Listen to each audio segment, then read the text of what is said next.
Hello, everyone. Welcome to Fates and Fables. I'm Kyle Brodigan, your humble DM, and we embark on an adventure unlike any other you've ever seen before.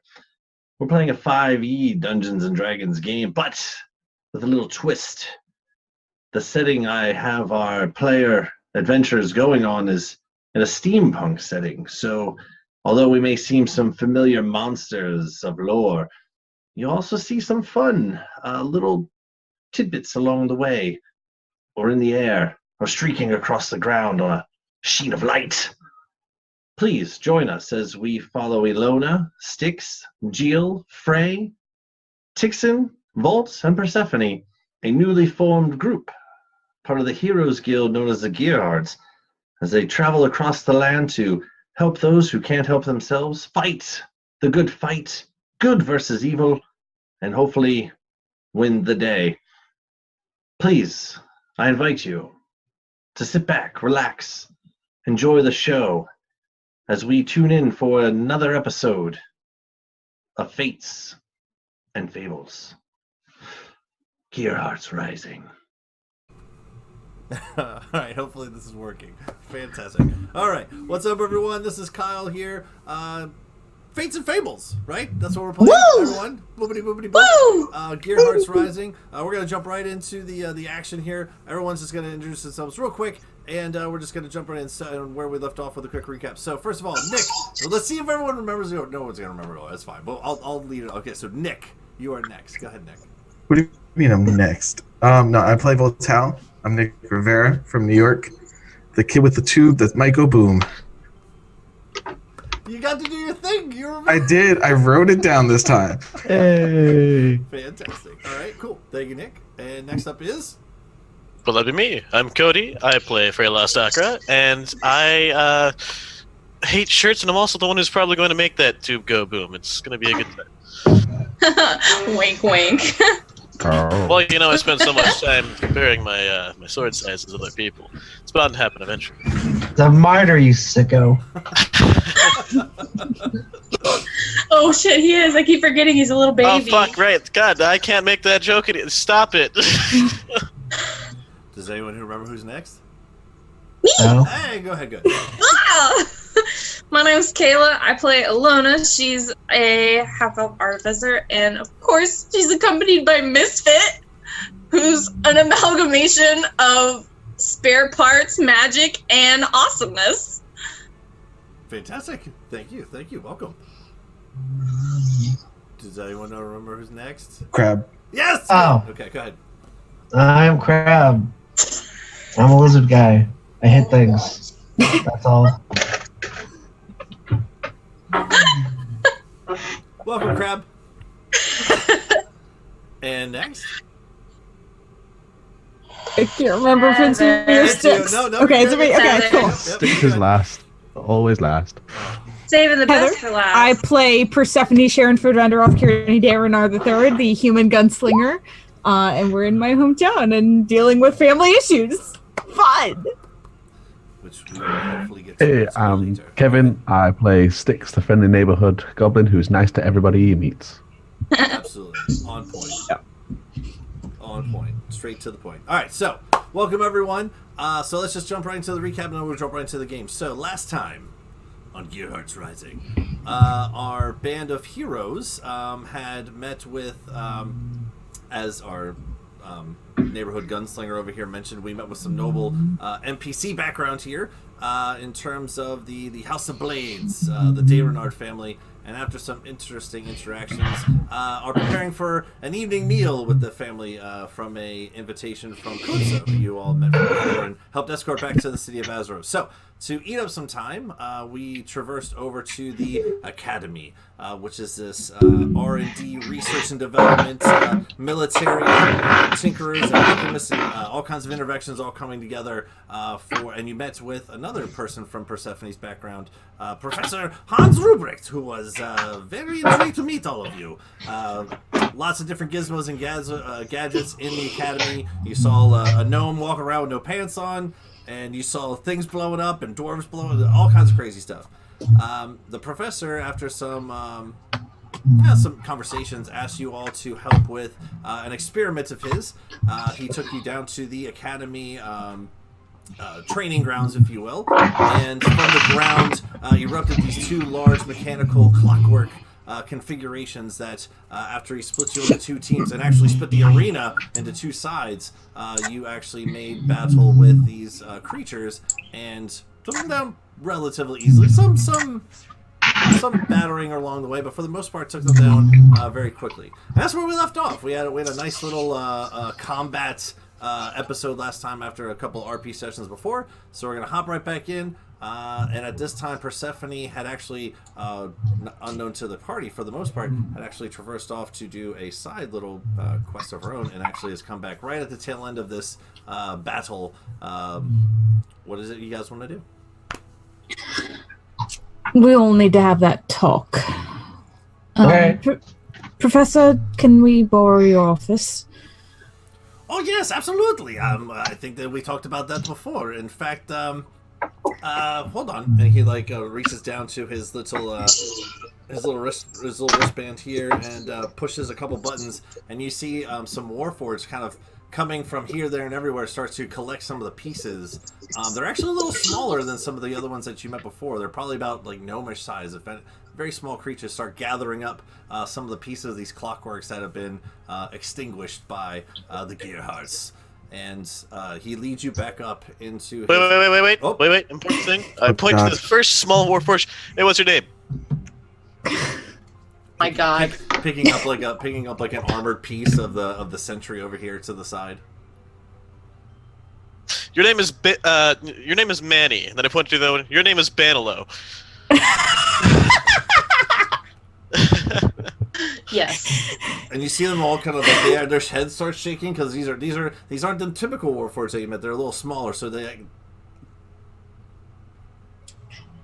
and they collapse over to the ground.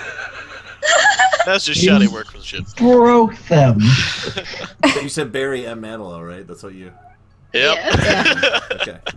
So the other there's probably about like 6 or 7 of them. The other ones continue about their work, not really paying attention to their fallen brethren, if you will. But yeah, these two Warforgeds that you talked to, the smaller gnomish ones, almost looks like you might have short-circuited them a bit. Hey, Professor. What happened? He starts like running over to them real quick. He's like inspecting, like picks up their heads and like starts looking. I don't know. They were just like working on picking this stuff up, and then they just like shook and fell over. He starts like investigating a little bit more. How could this happen? What? Oh my goodness! I don't think these guys look a little different than everything I've seen outside. Are they like the homemade contraptions compared to everything that's out there, or what's going on with those? No, they're just not very. There's not a lot of space in there for storage. They're just clean. That's all they do. So.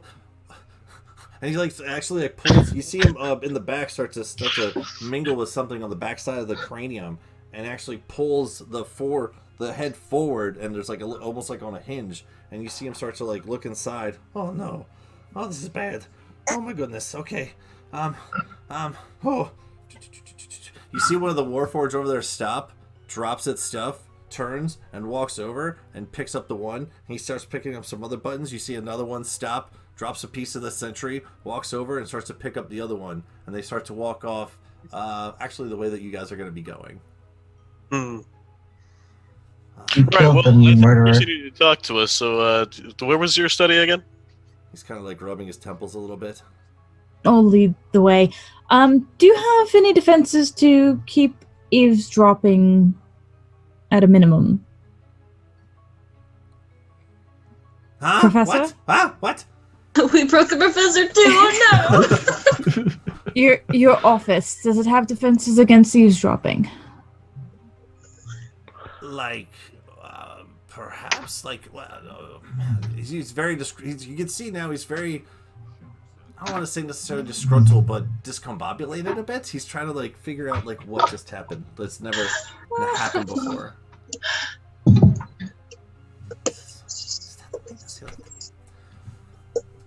yes, okay, yes. You wanted to go to. I'll deal with that later. All right, everyone, come on, follow me. And he starts to walk back up, following those warforged that are carrying dead warforged, basically in their arms. As you guys walk back down the tunnel, come back down around the corner into the main thoroughfare of the academy, and walk through to the elevator. This is the song you hear while you're on the elevator, by the way. Yes. Why are we listening to Undertale music on the elevator? Just installed today. Yes. Whoops. Where's the fucking phone? I have a thing happening, I guess. That broke just last week, so I'm glad they got that fixed. That's good to see. It really adds to the ambiance of the elevator, yeah. There we go. You know, you got a lot of things breaking around here. So is that because it ran out of space too, or something? To be honest, I mean, things break around here all the time. There's lots of, explosions and things from... I did have a rocket shot at me when I came in, actually. Yeah. No, that sounds about right, yes. That's pretty normal. But, not anything to my warforce. And he starts mumbling to himself a little bit as he presses the button. You guys start to go up. Back into the elevator, comes in. Okay, so...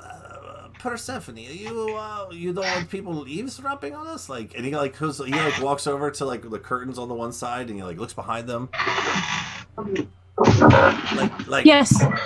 Do you have any defenses against magical eavesdropping? Oh, magical. That's totally different. I thought you meant a person behind the curtains or so. Well, both. I want to make sure that we're not going to be interrupted, but I want to make sure that nobody's spying with magic. Yeah, no, not a problem. I like my privacy, so hold on. And he kind of goes to the other side of the wall where the library and the curtains are over here. He goes over to the other side where that mantle place was, and he's going. Who's watching him? We'll do it that way. Sure. I'll watch him. I got nothing better to do. All right. So, what's your passive perception? I know yours is a bajillion or whatever. A 19. 14. Okay. All right. So you're gonna see him walk over now. Before you, those two statues that were next to the mantle place, when he pressed some of the buttons on his activator wrist thing, one of them came to life and kind of rolled into the area to pick up the telescope. Right. So he actually goes behind the one on the right side, and you can't really see what he's pushing, but he does seem to press a series of buttons, and you do hear all of a sudden a.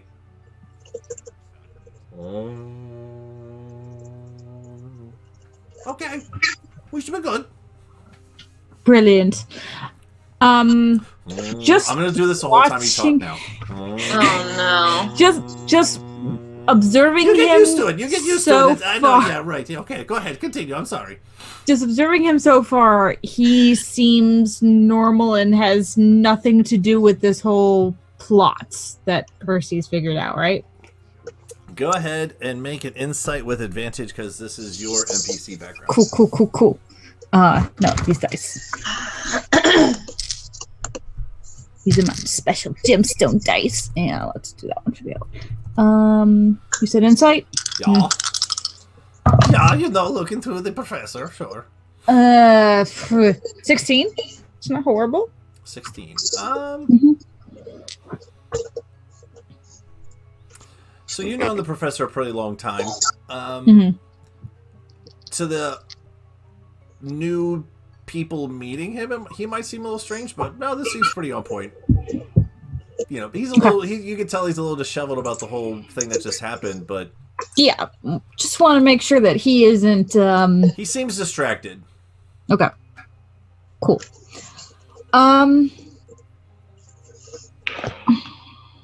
Do I want to trust him with this or distract him with the heart? Let's see. So, did you need me to go or something? Okay. I mean, I have things I can do, or, you are free to use my office, Percy. It's fine. If you've got projects to work on, otherwise, I have something you might want to look at if you've got nothing else to do. Sure. What? Ilona, can you pull out the dragon heart? Can I pull out the dragon heart? That is an excellent question because I don't actually know what's going to happen whenever I open this door. So everyone, please stand back. Oh, that's okay. No, that's exciting. Okay, here we go. All right. Professor, if you had to lose, let's just say a section of this room, what section would you like to lose? What is less important to you? Should we maybe open that outside? Yeah, we just yeah, came I'm for with him. this. He like points over to Frey. Like, I don't understand the question. Let's Oh, open well, the the giant heart's thing like in this really one, fucking big. Like, It's about really 4 big. feet. It's It's like Oh, a we're talking big old about chunk food. of, I don't know, I think Percy Well, says like electrum or something. Jill kept trying to eat it. So here's the thing Hmm. about this. So I did something without fully knowing what it would do. Brilliant. this Okay. item. It should be fine, Percy. It should be fine. But so I shrunk it down and then I threw it into kind of a alternate dimensional space and then closed it. And so it grew rather rapidly. So you know what? Let's just try it. I'm just gonna throw the door Oh, okay. onto great. a wall, Okay, fantastic. and then I will have everyone stand back and off to the side. Okay, which wall are you choosing? I'm watching with interest. Can I? Jill. Is there a wall that's like pointed at the window? So when you first walked in through the elevators, right? You'd have some side walls over here, but then it kind of branches out with over to the right is this whole big long kind of U-shape-ish. There's not, it's not like a 4 flat walls kind of thing. There's different alcoves and things, but the way it looks over here is it kind of makes like a mini U-shape where the U on the sides is small, but the long wall of books over here. Over to the left-hand side is this mantle place with the fire, and then straight out front is this open air exit to the rest of the academy. From you can see the rest of the floors. So like elevator doors and then the window to the other floors. Straight out that way. Yep. Mm-hmm. I will put it on the elevator doors.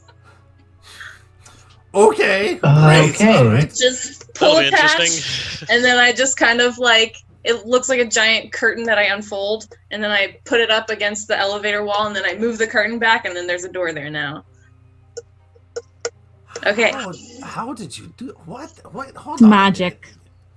So as he watches you unfurl this fabric, and then the fabric starts to, in but a moment, it just kind of has a quick shimmer to it, and in that shimmering moment, the cloth fabric kind of weaves itself and hardens into this metal door, and he looks over it, and actually, would it take the place of the elevator doors, or is you setting it up No, right in it's- front of it? It's just on top of it. So I place it on a wall, Mm-hmm. and so if I were to just open the door, it would lead to the elevator. Mm. But because I am using my special key, it Mhm. leads to a Right, special okay, gate. okay. So he's going to open the door and be like, and there's the elevator doors behind it. And he goes like, No, on the other side. it goes like through the wall. So Okay. like it's to the elevator. Okay, so he opens the door and you go into the elevator. That's how your door Yeah. works? Fantastic. Oh, okay, well, I wasn't really in the mood for redecorating my... okay, but... And he goes into No. the elevator and closes it. I saw her like peel that shit off earlier, You so it just should hear, be you okay. just Yeah, hear, 'cause- you hear a ding. And where's that music? Where'd that music go? And it slowly starts to fade down. Wait, no, does the elevator move? Yeah, the elevator moves. It's an elevator. No, I thought it had like doors, and then there's like the elevator inside. Professor.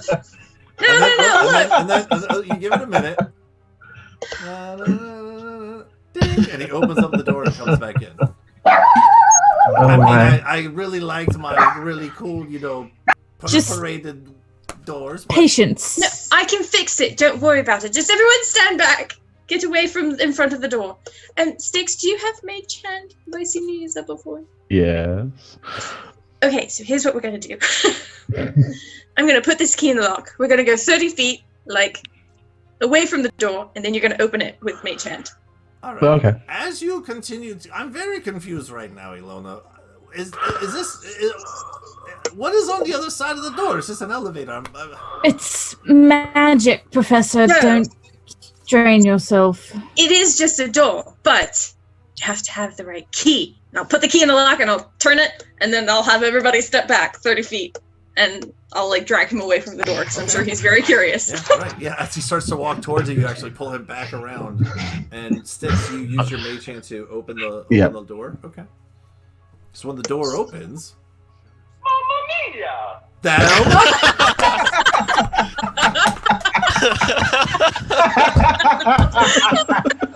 Thank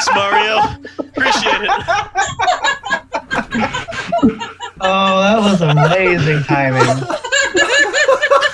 Oh my god. Oh my Mamma god! mia. Oh, I have a new elevator tone. That's great. Oh, that's wonderful. It's these elevators were some made parts were brought in from Biscali, so that makes sense. Great. New Italian doors. Okay. Oh, okay. That's what we're supposed to do, and he's gonna start to walk up to the. Yeah, I'm gonna poke my head in the door. What's up? I thought it was gonna explode or something.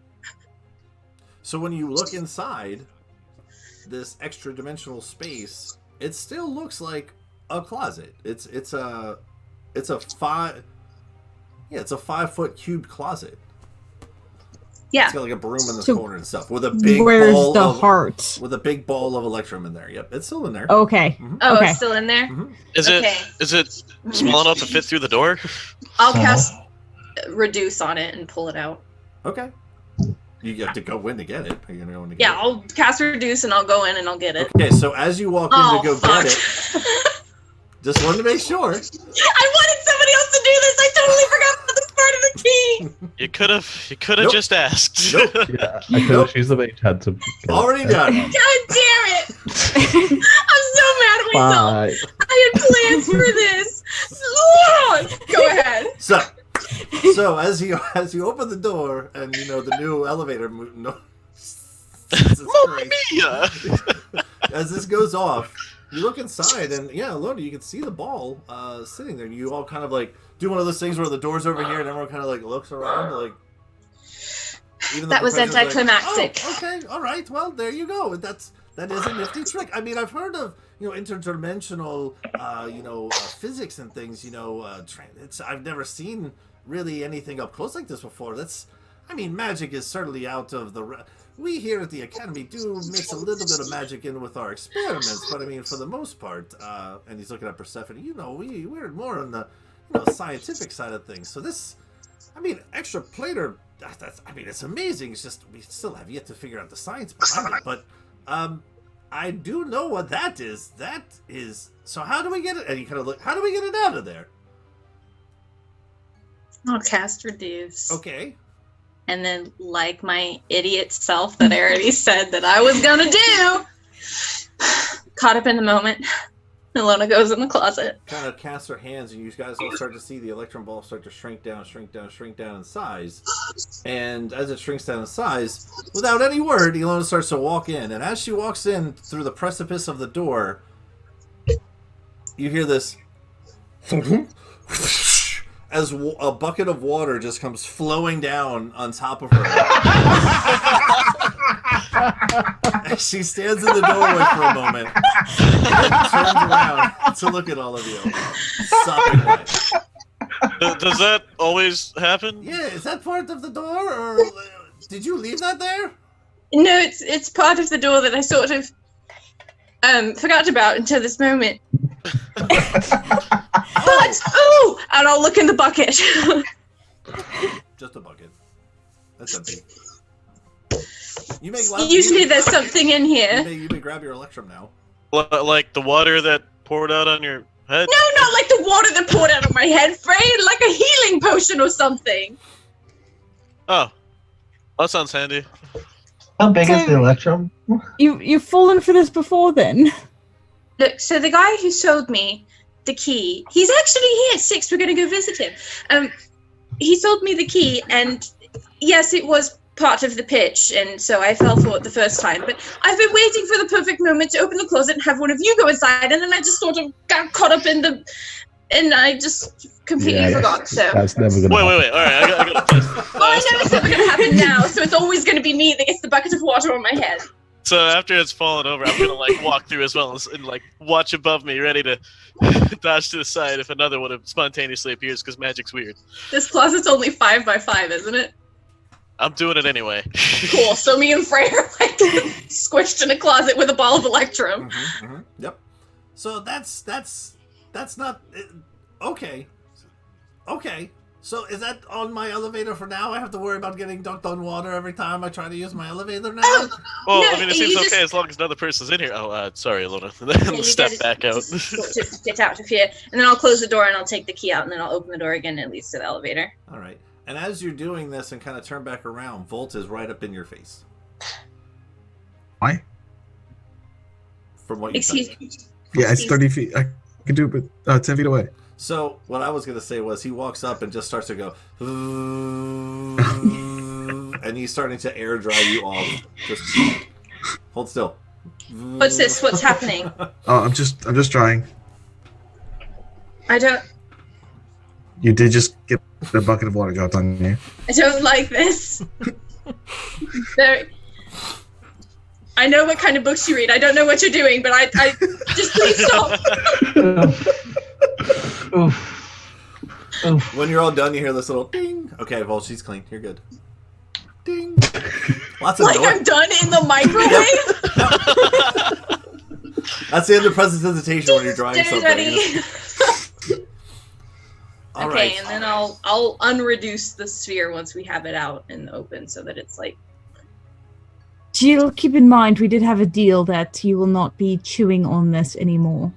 I don't think you can swallow it whole either, so that's like not a loophole in this case. Yeah. Why would you Alright. want to chew on this? This is a highly volatile substance. He that can kinda, like- literally eat just about anything, and I point to the chew marks that are already on there. Like as you roll the ball out on the one side, there's Mm-hmm. like this large gash of a bite mark from where Jill tried to jawbreaker this thing. We've had to replace a few different bar stools already. Why? He looks And over a at Jill. Why? tablecloth. Why would you want to eat this? This literally could kill you. Oh no, Tastes no, good. it's fine. He eats every. I just take a gold piece and start eating it. Oh no, don't do that. Well, I guess as long as it's its own money. So wait, ate does it? gold? What does it taste like? I mean, that you just ate money. I mean, he looks around the rest of you like. So does it just taste like? Let me try. He like grabs a gold piece from some fucking pocket. Wait. It's I've never just ate them something before. he This is can do. experimentation. I get it. Don't hurt yourself. That's not the way that money's supposed to be used. He like throws it over at Jill. I feel like you've been told that before, Ilona. Do you? I'm just gonna look at Lincoln and be like, "No, of course I know how money gets used. You don't eat it." So as you guys are having this conversation, Volt, when you walk over to the ball, Oh. when you reach out and touch it, and everyone will see this, it won't be very hard to notice. But as you go out and just kind of look it over a little bit and actually touch the ball, you're gonna touch it, you know? Yeah. As you touch the ball, the shard in your arm piece, like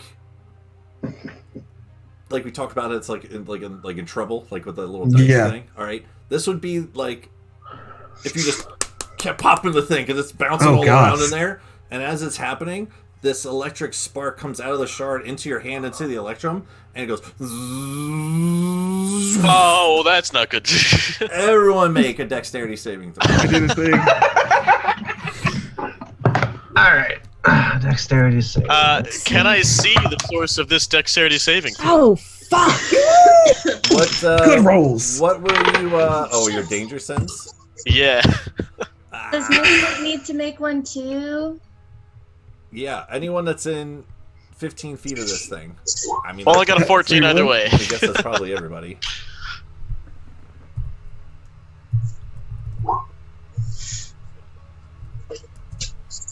I got a 4.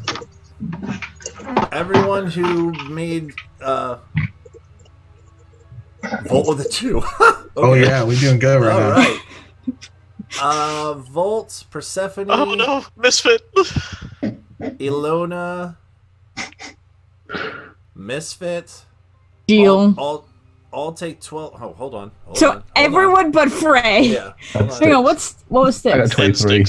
Okay, Oh, then wow. yeah, so Okay. Ooh, we're doing good today. So as We this, just killed the professor. as this happens, Everyone but Frey, you take 12 points of lightning damage as this lightning pulse just. So I take half of that. I'm resistant to lightning. Right, level up, woohoo! Yeah. And as you guys look Well around, then. and kind of like dust yourself off, and there's not really like much smoke from this. It's just a large pulse, almost like an electromagnetic pulse at this point. Knocks everyone up off their ass for a second. You look over, and the professor is just on the ground. Healing word. Little smile up. Almost like he enjoyed it, but he is just on the ground. Yeah, 4 points of healing word. Thank you. Okay. So as this pulse erupts from the electrode, and everyone kind of you look over at the other professor like, and you healing word, you'll see him start to like come out of it a little bit and stop shaking. Wow! What? What was that? I have no idea. I just touched it. That's all I did was just touch it. I didn't do anything. It was a gem. Maybe don't do that again. No, I'm gonna walk away. Yeah. New page in your book. New page in your book. Yeah. Oh, yeah, you're right. Yeah. I'm gonna go write this in the book. And mental note not to let him anywhere near my board. Yeah, write that down. That was What's gonna happen when we get in crazy. this confined space of the fuck, what Oh, the rig. Oh, yeah. God. Nope. Ooh, I've been by What? things like that. This is the first thing that's ever reacted to my gem. All right. Well, still, I was don't by sticks touch and any motorcycle. batteries. It's a battery. This is a battery. What I'm going to be making for my board is a battery. It holds energy for later. I got distracted a bit. What were we going to talk about? Why we had to come in this room again? Right. Oh shit! Yeah, that's First right. of all, Professor, have fun looking this over. Careful with it. Obviously, it's been damaged. I kind of want to do it again, but at the same time, No. Oh, I'm down, Well, Professor. maybe in a No. more like controlled environment. Yeah, no, I'm down, Professor. We can definitely try that again. yeah. Go for it. I just feel No. like I wasn't really ready for whatever just happened. So I think maybe like if I was, I still got some Professor? moves. I'm still pretty Later, nimble. later. Okay, all right. We'll try it again Professor, later. Yeah. I want to be able to use this later. It needs to stay in one piece as much as possible, and I'm not sure that doing that again will. Did it look Conducive. like the orb got brighter, or is it just the same as it was before? Make a perception check or investigation, shit. or yeah. Oh shit! Which one of those are better? Perception. Wow. Freaking rolls tonight.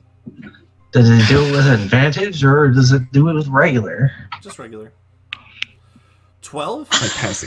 My passive is higher than that. Well, So since I was okay, so with that 12, it's like Stick said, definitely want to maybe write that down in the book. That might be a good idea. Oh, it's definitely going in the book, yeah. Future reference, but Yeah. in terms of really noticing anything like different with this orbs, it's the first time you've seen it. Haven't really got a chance to study it. You touched it, people blew up. Just a lot to take in right now. Nothing really jumping out at you is like different about it. All right, so So, Professor, have fun looking at that. Everyone else, and I'll just kind of pull them aside. I get pulled aside. So, for those of us that had been in Azeros before minus Fenor, what all do you remember about Kirby's son? Nothing. Who? Just because you were not there. I said all those that were in Azeros before minus Fenor. I remember he was possessed. I remember he. Oh, that's who you're talking about. I thought you were talking about some random food dish. yeah. I don't think Kirby's son is food. Not even Oh, going to Kirby. ask. Spook for somebody right now. All right. Jill, obviously you've been hit in the head one too many times. Kirby is the one that owns Uppercuts. Remember the Oh, feud between chicken him guy. and the Gotcha. Yes, and his son that ended up dead. Do you remember the questions we asked his corpse? Was it Kirby's side or was it The other guy. It was Kirby. Kirby's oldest son. Oh, okay. Sorry, but go on. Do you remember the questions we asked his corpse? No. No. All right. Well, that is why I was so agitated when we arrived, because I remembered what exactly he had said in the timeline. And God. So, long story short, and this should fill in those of you that were not there. Kirby is a friend of ours. His son ended up fighting us. He had been brainwashed by a cult of Lolth, and when his soul got stolen, we asked his corpse some questions. One of them was, when is the next meeting of this cult? 2 moons from then. He said 2 moons. Yep. The second moon is in 3 days. Guess what else is in 3 days? The wedding. I know that one. The wedding. The wedding that had been intended for me. Oh. Yes. Connected to this cult. I And had planned on being there, but that's definitely a problem. Yes. And Frey, you also have a connection with Lolth, or more specifically her son, and possibly Drow. You don't know that. Not in character. Yes, because the questions from the mask and you learning, you were talking about it. I never Percy was specified one who of- that was. Yes, you said his name. Percy was one of the few people who knew who that was. Yeah, not everyone knows that, but some people do. Yeah, but Percy had actually said that was Lolth's son. Alright, it's been a while. Yeah. It's been a while. Yeah, no, I reviewed all my notes for this. And I believe that the drow you spoke of from your altered memories also are connected to the Red Buzzards. I believe that is that group over in that side of the world near Taiwai. And then also Jill has his history with the Red Buzzards, and the Red Buzzards are the ones after Calypso. So all of this, and the Red Buzzards are also the ones that have kidnapped Tixon's friend Snix. So all of this is one huge tangled web involving half of us and this cult. Out of character. Nice pun. Yeah. Yeah. So you Yeah. realize the implications. I mean, that's a lot going on, and well, shit, being that today is supposed to be the day of that meeting, that's kind of a concern, but No, like, what makes you think... the cult meeting is 3 days with Yeah, the wedding. you know what I meant. What makes you believe the wedding's related? It just seems like a bit of a coincidence. I haven't seen anything that would suggest that. There are few reasons. It's circumstantial, but the fact that there's no real reason for this marriage between the two houses, at least nothing that I am aware of, so that means that there's some underlying political schemes. And the fact that even when I was gone, they were carrying it through intentionally for this day instead of coming to find me and waiting until I was back. They intended for it to be specifically that day, and they just found a replacement bride. That means that it must be something important for that specific day, and the only reason that we know of is this cult. And it's too big of a coincidence for it to be both important things that have nothing to do with each other. I mean, I guess they've both been shown to have pretty wide reach. They're all over the place, this cult, from everything that we've seen. Volt, what are you doing? I was raising my hand. Go ahead. Okay, so why do you guys, these buzzard things, why would you guys associate with them? Why Like, are we associated? No, it's not by choice. They are mercenaries. Okay, so why did you guys run into them? Was there a reason? Or was it an accident? Because they all had dodgy passes. Several reasons. Jill has a history that he hasn't really talked about. Frey has run into Drow, which I believe are part of the Buzzards. And Why do you that they're part of the Red Buzzard? Because the branch of the buzzards that is over by Taiwai, Kyla didn't know anything about. Oh, actually, I think I have some information that may shed some light on that too, or at least a connection between this particular group of the buzzards and the Fallen. So the Fallen, right? I was talking with that one prisoner we had, and he told me that that the whole reason they're mining is because they're being forced to by a group of drow. They don't want to. They're being practically subjugated and forced to, even on top of the whole situation with being broken off from everything here.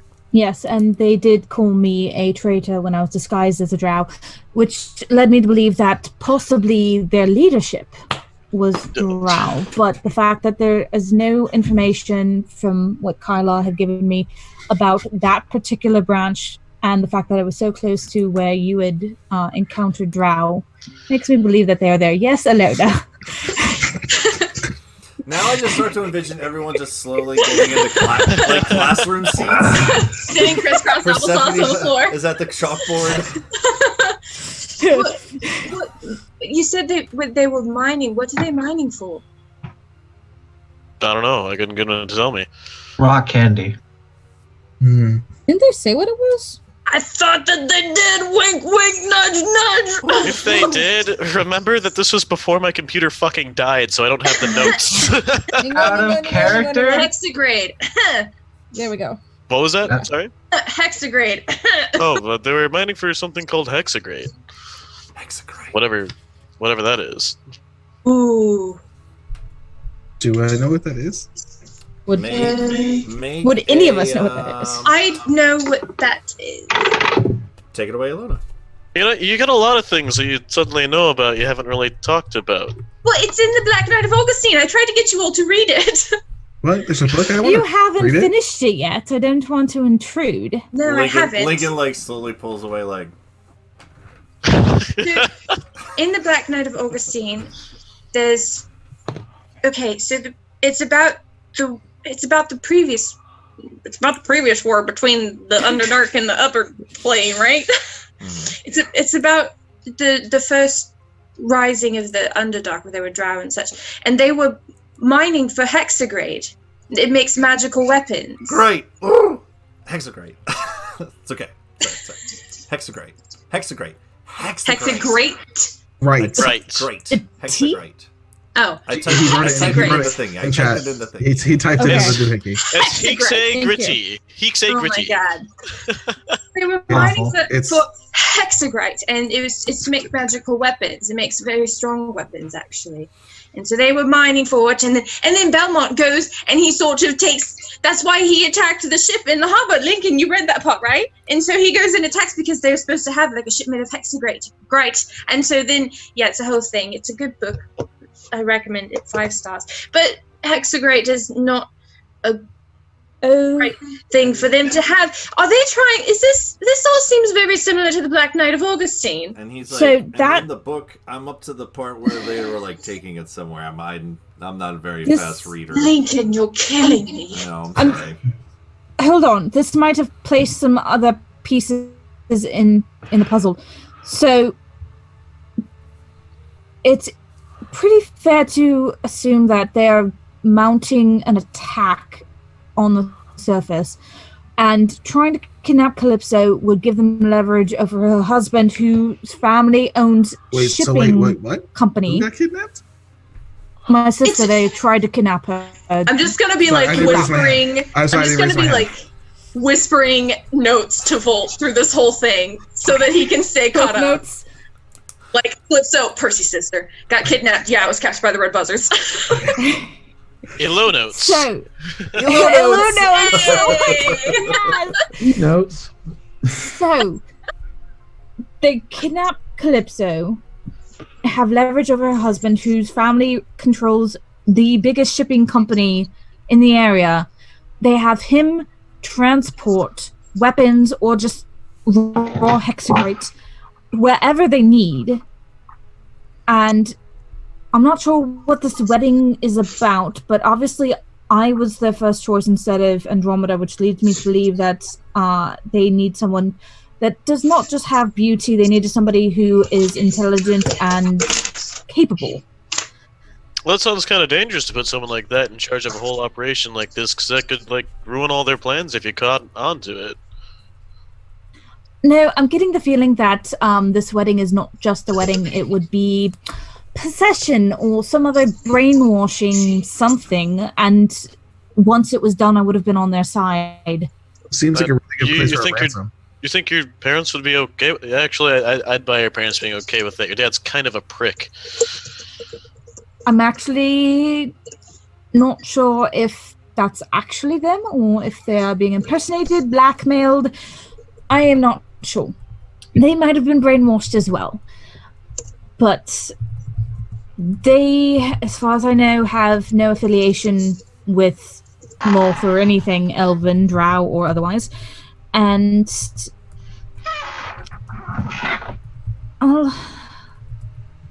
there is something more going on, and I've started putting some things in motion to find out, hopefully, a bit more about what's going on.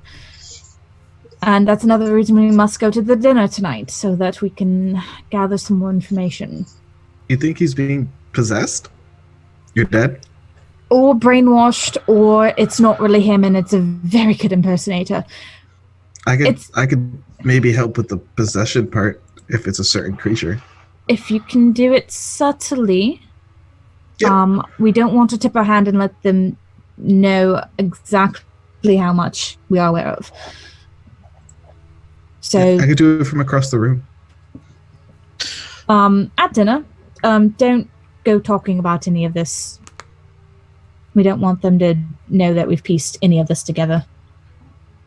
I mean, is there anything you needed someone to look in on? I mean, I'm not exactly welcome at that dinner, so I could go around the city in the meantime. I'm not really cut off that whole like spy bullshit, but You know what you could do?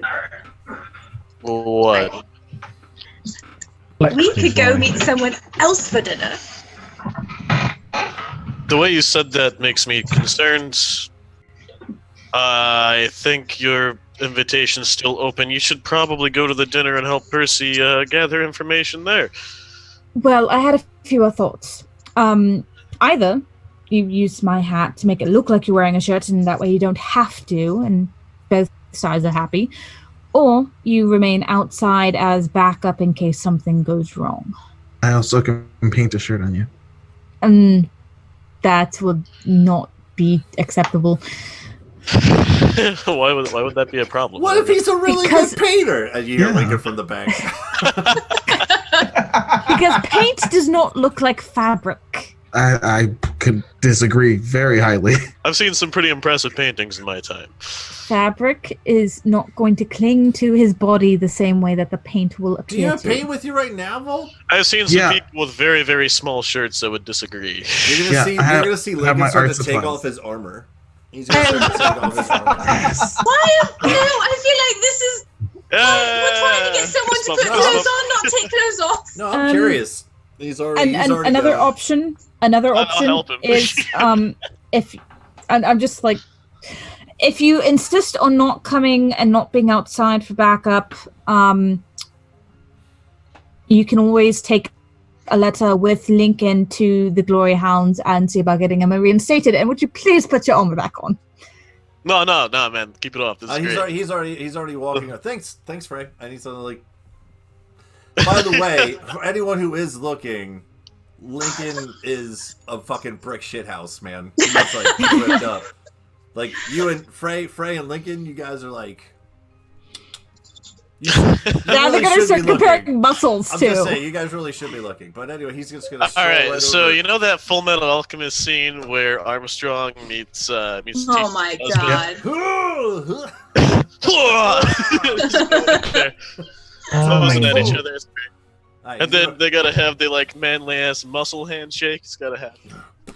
and he's gonna walk over. What the ball. is happening right now? I'm What gonna is put going on? I'm putting on my painting apron because I don't want to get my clothes dirty. They're being children, Alona. Lincoln, put on your clothes, sit in the corner, and read that darn book. I'm curious. The book can wait. Yeah, no, Vault. I mean, he can be part one of the painting thing. Where's the book, by the way? I'm picking it up and I'm Okay. storming out. Okay.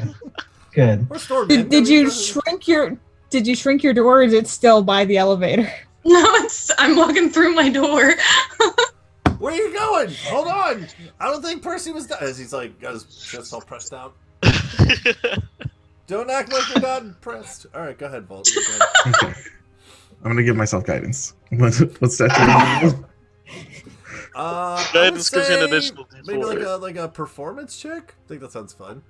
Okay. Unless you have artist tools where you get proficiency I with don't. dex. I just went to school for it.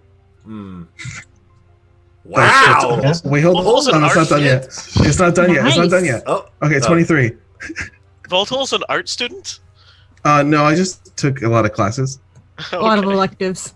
So Yeah. so we're gonna say as Percy's continuing the conversation with the group, this is what's happening. So Lincoln kind of walks up and kind of looks up. He goes, "Surprise me," and he looks away. And as Percy's having more of a conversation, Volt, what would you like to draw?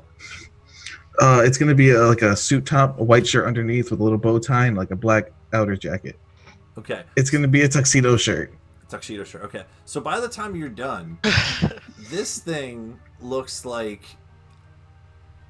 a suit literally made for Lincoln. Like it's finely pressed. It has like a little like when you look at it, like and he kind of moves a little bit. It has like a little bit of like a sheen to it. Like it almost has like depth perception because like the shading that you did, it actually makes it look like there's like a collar to it and like a shadow from the tie and everything.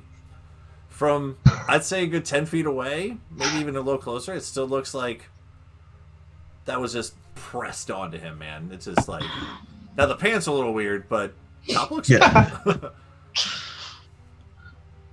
No, I'm actually pretty impressed. That's it's pretty fucking great there, Volt. Right? Thanks. Right? You should try it, Frey. It's not. I mean, look at this. And he like kind of takes a step. I mean, can you even? And like, but he like does like a little peck check. You can still see that go. Oh shit, you can still show off. Yeah, a little Nice. Yeah. Hey, Volt, what kind of paint is that though? It's regular paint. Probably shouldn't get it wet. Just- Yeah, can I see? No, so regular is it paint. like water paints or like acrylic or what do we got going on there? Oh, it's most likely water because it's a school item. And you just went to school for this? This is incredible, man. That's Yeah. well No, it was done. just one of my classes.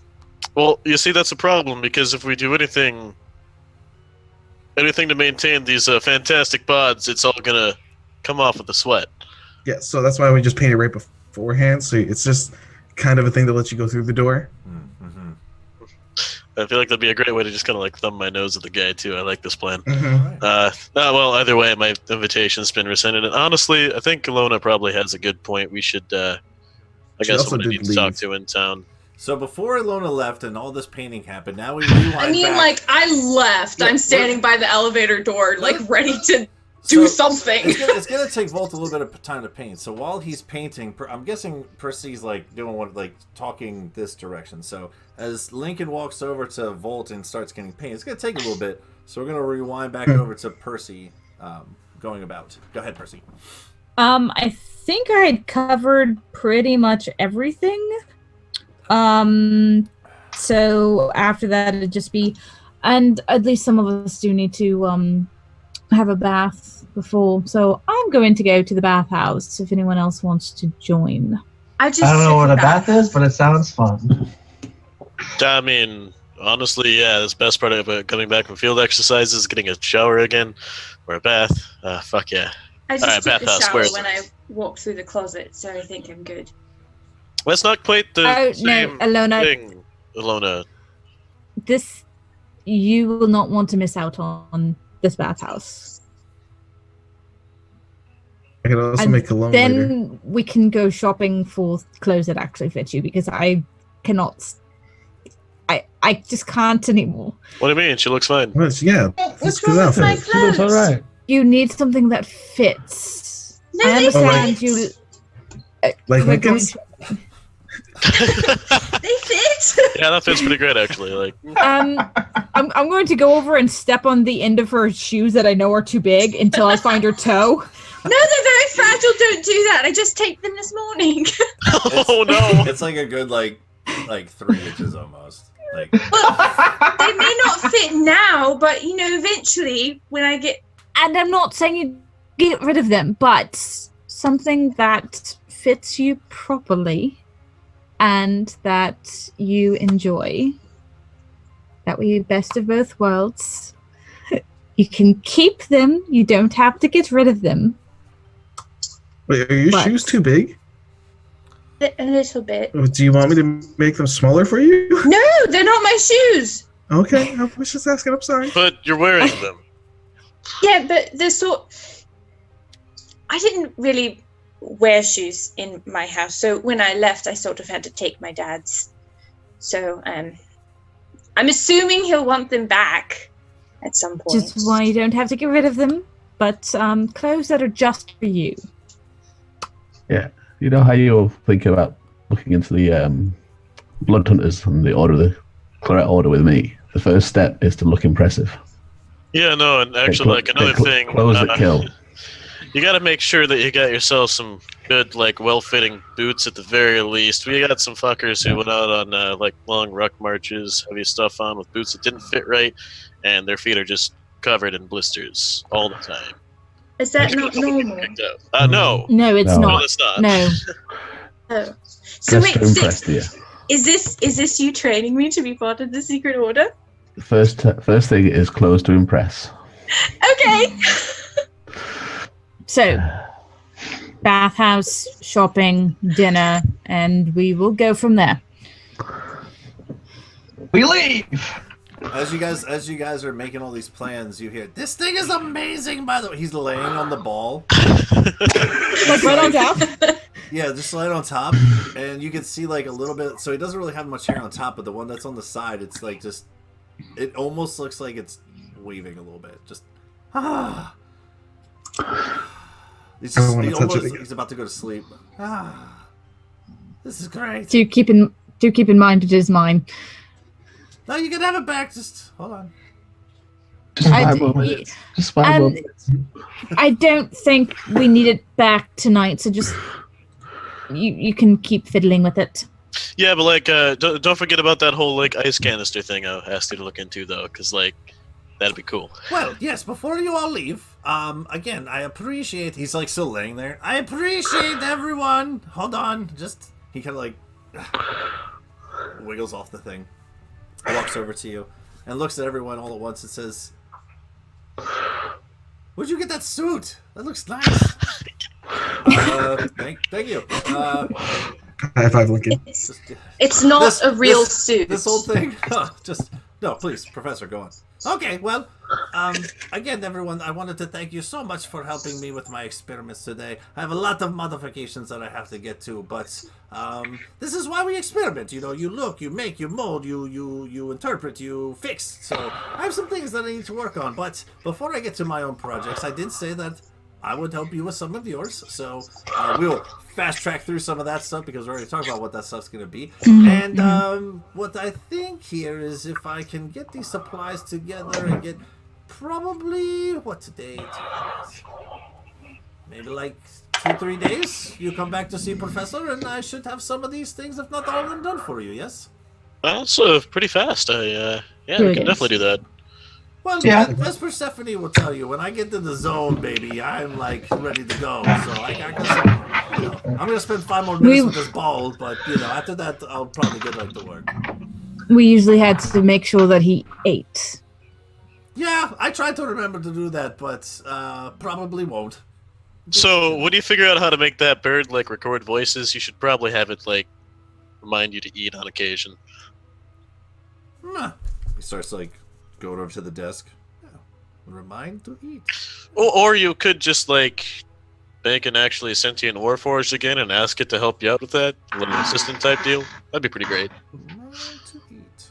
Okay. I probably still won't, but that's fine. So everyone, and he looks over at the door. Did you take this door down yet? I will. And I'll shrink the door down and I'll take it. He kind of rolls it up. That is trippy. I don't get it. Anyway, everyone, shoo, go. Professor must work. Go on with your day. I have things to do. And we leave. And he gives Percy a hug before he leaves. Nice to meet you all. Yeah. Get out. Yeah, likewise. Let me know if you need me to break any more of your machines. That was fun. Yeah. Whispered. Yeah, that was fun. Make sure you clean the ball after you finish, Doc. No, you don't need to. No, he's making a new one. Okay. Yeah. No, you're good. Okay, so you guys get in the elevator, press the button. Mamma mia! It works. I don't know. It just stuck. First floor, Mamma mia! Ding, ding. Now there's music. Da, da, da, da, da. All the gears are Oh, turning, no. and you guys make your way out through the academy doors. This whole thing probably took about an hour and a half, so you probably still got about a solid hour and a half, 2 hours before meeting back at the House of Blades for your noble dinner. What do you guys want to do Thank next? goodness the bathhouse is close by, so So baths and then shopping? yes. Okay. So as you make your way following Persephone, who knows her way around town, you all are heading Show to... the map! Oh, yeah, you're right, sorry. I had it pulled up, I just didn't click it, sorry. I made him replace it to the proper one this time. There we go. It's Ooh, so much prettier. I could probably zoom out a little bit. Kyle, I can't see it yet. You can't see it. Kyle, I can't see it. Hold on! Come on. Where's Kyle, the let me map? see the new Where's map. Where's the map? Where's the map? Wait, hold on. Where's the map? Where's the map? Where's the map?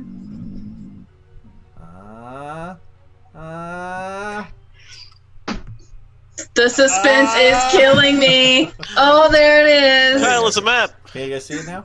Kyle, I think this is still the old map. No, it's Yeah, not. It's exactly this. Oh, no. No, it's There's not. airships That now. one's there. That one's All kinds there. of things. The trees are different. Oh, fancy. Why are there It's a pink thing. trees? Why do you have sakura blossom trees? It's Because it's beautiful. fancy. Rich it's people. fancy. Fucking rich people. They're rich people trees, guys. Come on, read a book. Anyway, so as you guys exit the academy and start to follow Percy towards the bathhouse, you walk up, and as you approach this building, it's quite a sight.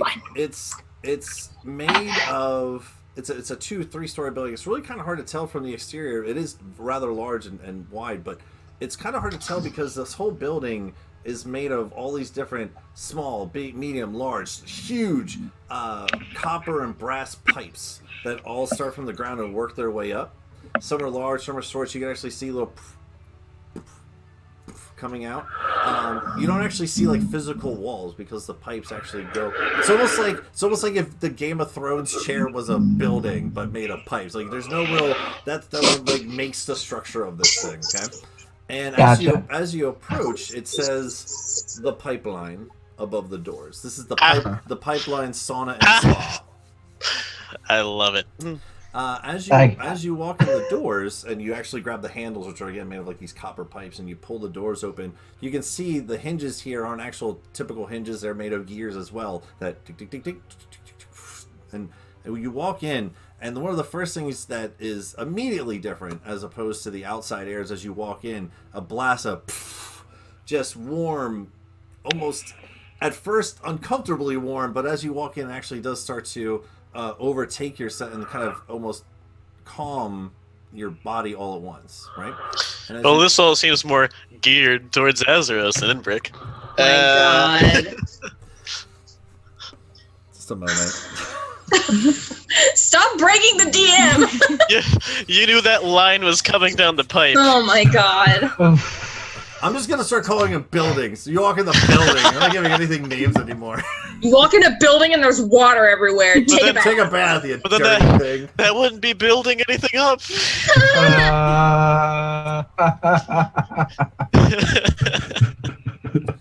Awful.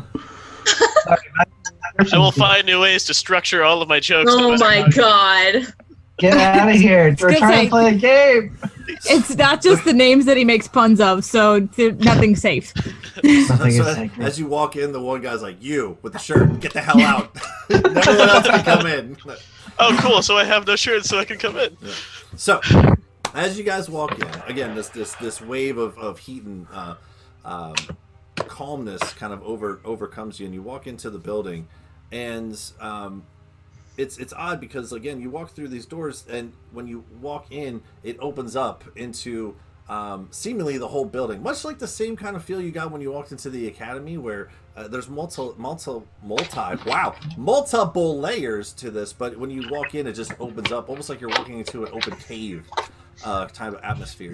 And the pipes that were on the outside seem to almost coalesce and walk and work their way into the inside of the building, but instead of going up, now they actually go along the sides of the walls in different intricate patterns. Some are thin, some are larger than others, but you can see they kind of go down and like go down into the hallway, go up to another. So it's there's no rhyme or reason in terms of pattern to it. It's just every pipe seems to be going to a different direction. Some are copper and brass and things like that. And again, as you walk in, it's not so much of a fog, but there is just this slight steamed haze. You almost kind of have to do this a little bit just until your eyes kind of adjust to the lighting in here. And there's a front counter, right? About 20 feet in, you walk up to this front counter, and there is not a person, just the counter. Is there a bell? What's your passive? 14. Yeah, you're good. Yeah. So Ray's just gonna look at around. As you walk up to the counter, there are some other people walking around in here, but you notice that they're all dressed in these kind of like. If you look at it from a quick glance, it looks white, but as you actually look at it a little bit closer, it is kind of like a light tan, light copperish kind of bathrobes walking around. So you see like two gnomes, like a woman and a man, gnomes kind of walking. They're kind of chatting to each other, going down this hallway. There's like a dwarven guy. He doesn't actually have a towel on. It's just a robe. It's just a towel. His big burly dwarven chest hair, all like his beard's all kind of mangled and wet, and he's walking as like water, little dwarven wet footprints are walking. But when you walk up to the counter, yes, there is the bell. I hit it. Okay. As you hit the bell, I was waiting for another sound effect from somewhere randomly. It worked out before. I was just hoping. Okay. So anyway, as you hit the bell, you wait for a moment, and from the counter itself, you start to see it kind of shake a little bit, and this two little compartment doors kind of go like this. And coming up out from again all kinds of different like levers and mechanisms and gears come up from inside the counter itself, and this head with arms just comes out of the countertop, just staring at you blankly. Bath? Did you say F? Yeah. Six people for baths, please. And although there is no mouth, you do hear coming from behind, like, one moment, and it goes. Is the bell like connected to the desk? Yes. Mm-hmm. Like attached? Okay. Yes. Okay. And did this look like a warforged or just a regular automaton? It looked more similar to your clockwork automaton kind of robot, if you will. Not warforgy. Okay. A little bit of a difference. I'll hold off on breaking this one. Okay. Fair enough. So as you all wait for a moment, you guys can talk about anything if you want. So, I don't. So like what's a bath? You don't. So, Jill, you know how you like to swim around in water a bunch? Yes. It's like that, but makes you clean so you don't smell weird. What's wrong with the smells? Well, you kind of smell like dead fish most of the time. Nothing from back here. And that's bad? Yeah, you see, most civilizations take offense to that sort of thing. It doesn't bother me too much, honestly. I lived in a barracks. For people who just refused to fucking clean themselves. It was awful, but It's also just good for you to wash off all the nasty things that accumulate over time. that's true. It helps keep you healthy. Wash off the things blood like off. a painted shirt. And blood and mud and Yes. grit and And as you guys are standing there, Lincoln, his paint is starting to just The law. No! Oh gosh! Oh, Volt! Ah! What's happening? It's wet in here. I told you. Hey, Go away. did you bring your armor with you? Yeah, he has it. Just carrying it. Okay, Just good, carrying it on good. the side like a suitcase. So as you guys are having these little side conversations, coming down the one hallway, you just see this like figure. Doesn't really have like a walking posture to it. It's just more just kind of almost gliding. And as it comes up to the front, you see this little gnome woman. I believe it was Ilona and Sasori, who's not here. I think you're the only two who saw a very similar contraption with the policeman up in Upper Azeros on like a Segways. Oh, yeah. right? Yes. So she kind of rolls up on, and these wheels on the side are like instead of like rims, are kind of like more like gear shaped, if you will. And she kind of rolls up and kind of. Hello, everyone. Welcome to the pipeline. I understand from Cornelius that you all are procuring 6 spas. Is that correct? I'd forgotten Lincoln, so that would have been 7 anyway. She looks over towards the counter. All right. Well, I believe we have enough to accompany all of you. Will you all be? Have you ever been to the pipeline before? As she kind of looks around. I don't recognize any of you at all. I have a few times. I mean, this is gonna. No. This is a thing. Something that's usually geared towards me. Because of the I wheel. smack him. You can get I just, You know Right to you refuse like it. service for any reason. I just smack him with my shock baton. You kept the pleasant voice. Okay, you can get the fuck out. How to tell when someone works customer service. All right. Well, again, welcome to the pipeline. My name is Cecilia, and you've already met Cornelius. He is worthless for the most part, but he works when he needs to. So, you, my dear, and he looks over towards Persephone. You are looking like what? I'm looking like myself. I'm not disguised anymore. Okay, cool. So you have been here. So before, do you remember all of our? How long has it been actually? Because we have had some new upgrades to some of our services here. So Probably about 6 months. 6 months. All right. Do you remember some of the services? If not, that's fine. I can go over the list. And she's actually looking over towards as she's talking. She kind of like segues over to the counter and looks underneath and starts to pull out something from behind the counter. Oh, feel free. That way, everyone else is in the loop as well. And like segues back over to you.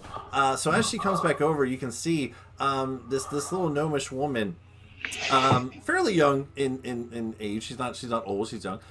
She does have a very short haircut, kind of almost like shaven a little bit on the sides. She is wearing a very nice, looks like silken kind of robe, kimono kind of thing going on. Not really sure. Maybe there's clothes underneath that. We're not really sure. But as she kind of rolls back over, the kimono, the robish colors are again like the same thing you saw in the robes before, like that light tan and brass kind of color. But now on her silken form here, it's like has that nice little. As she kind of glides through, like the light kind of plays off it really fun. And she actually hands over each of you a pamphlet, and on this pamphlet are a number of different services. So I'll just kind of read some of them off here to you. Okay, so the first one is I'll just go right down the list. So just for regular bathing, you can like rent out like a bathing area, like a whole bathing room. Usually suits up to about 6 to 8 people. It's like a party pool, if you will, right? That is 20 gold. But it's for the day. Like you can rent out this whole thing for the day. All right, it's 20 gold for the pool party room. Can't read.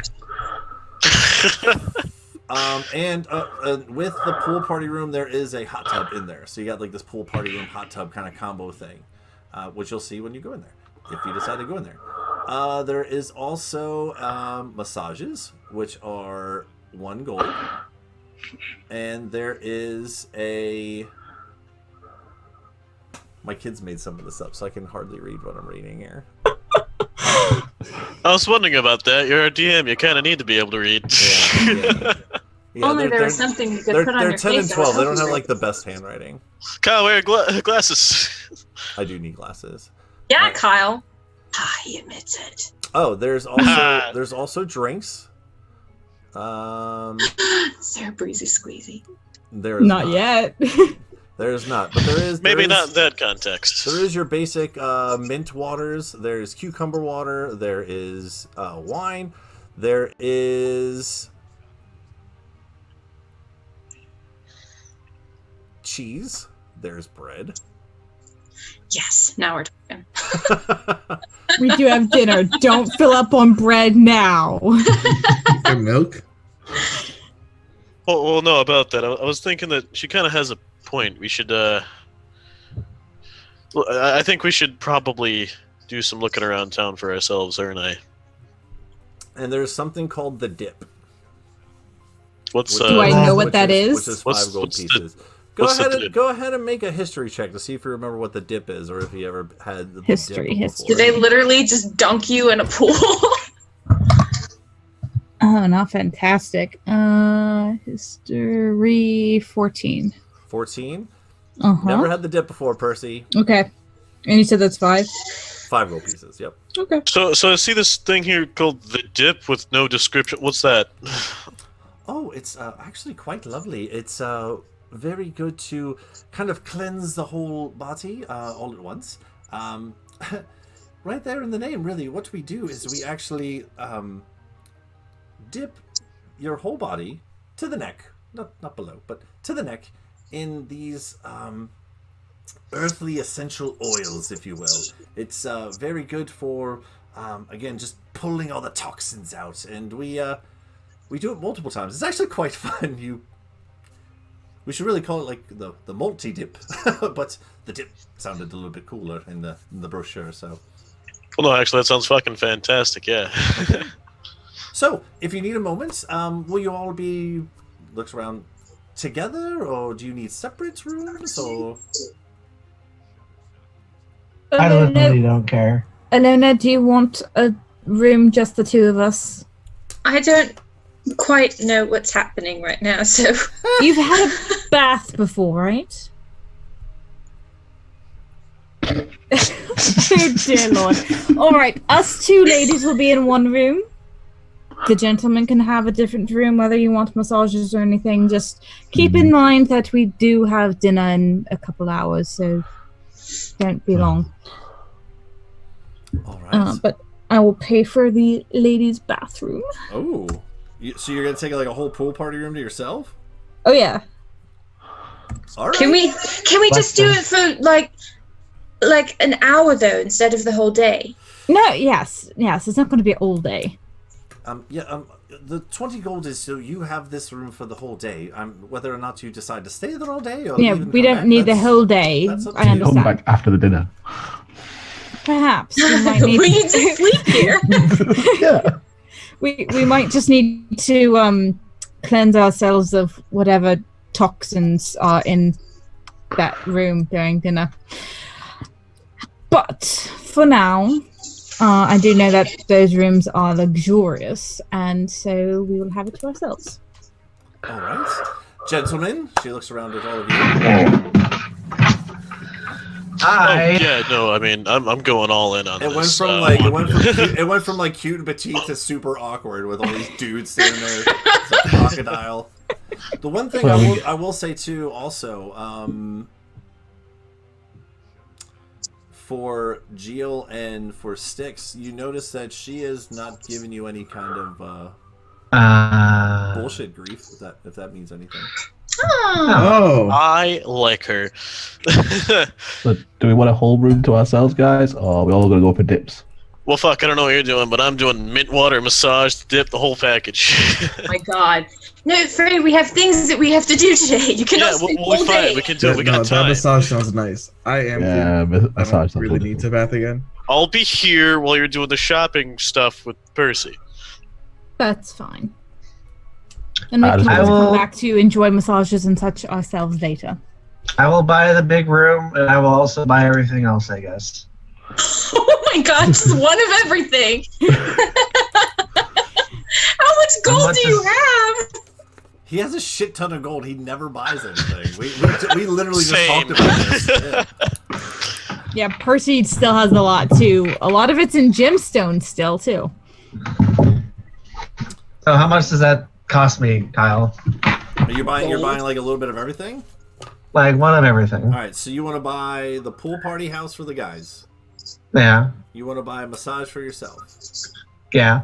You want to buy a dip for yourself. Yes. And you want a massage.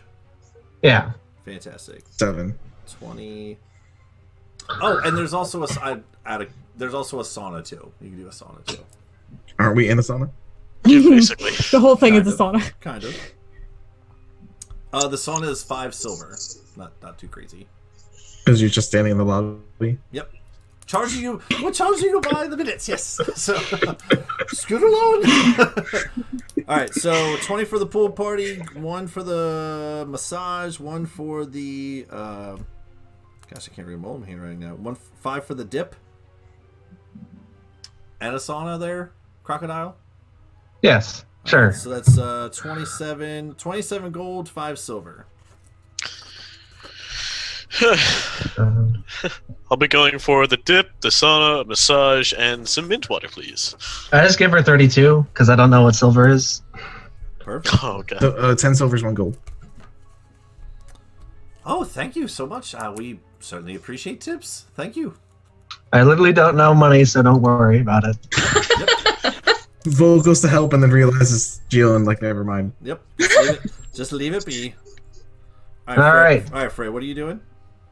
Mint water, massage, the dip, and a sauna. Since he bought the bath, I don't need to buy the bathhouse. All right. And a mint water. I'm just imagining Frey lost this big-ass buff motherfucker with a black mask sipping out of a mint water while getting a massage with cucumbers on his eyes laying in a sauna. And the that mask image just makes the me so mask happy. just slowly sucks the cucumbers in. No, I want to see like bites appear out of it randomly. This is like, wait, fuck, I need another. The person looks over like, Don't worry about it, it does that sometimes. weird. Alright, so that'll be it's only a silver for a drink. So massage is 1, dip is 6, and then so 6 gold, 6 silver there, Frey. When I pass over, just do 10 gold. Alright. Yeah, 12 gold, because I want to make my gold count a nice even number. Alright. Wonderful, wonderful. Thank you so much. Again, tips are certainly appreciated. Yes, thank you so much. Anyone else? Did I give you your total there? Are you buying 4 Ilona, Percy, or are you just, what are you doing? I'm just doing the bathing room unless you want something different. No, we're gonna go for a quick scrub and then we're gonna go shopping. Okay. Well, quick by like half an hour soak at least, but yeah. Yes. Okay, so just the pool party room for you two? Yeah. Yep. Because we can always come back and do more later. Right, sure. All right, cool, cool, cool. So what's this entire experience feel like? Because I have never been in a bath.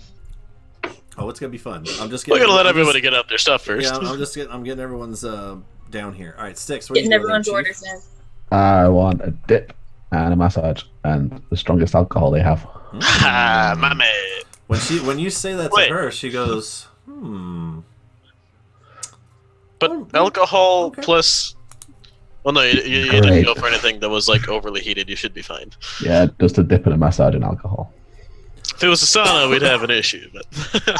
All right. I've done that before. It's fine.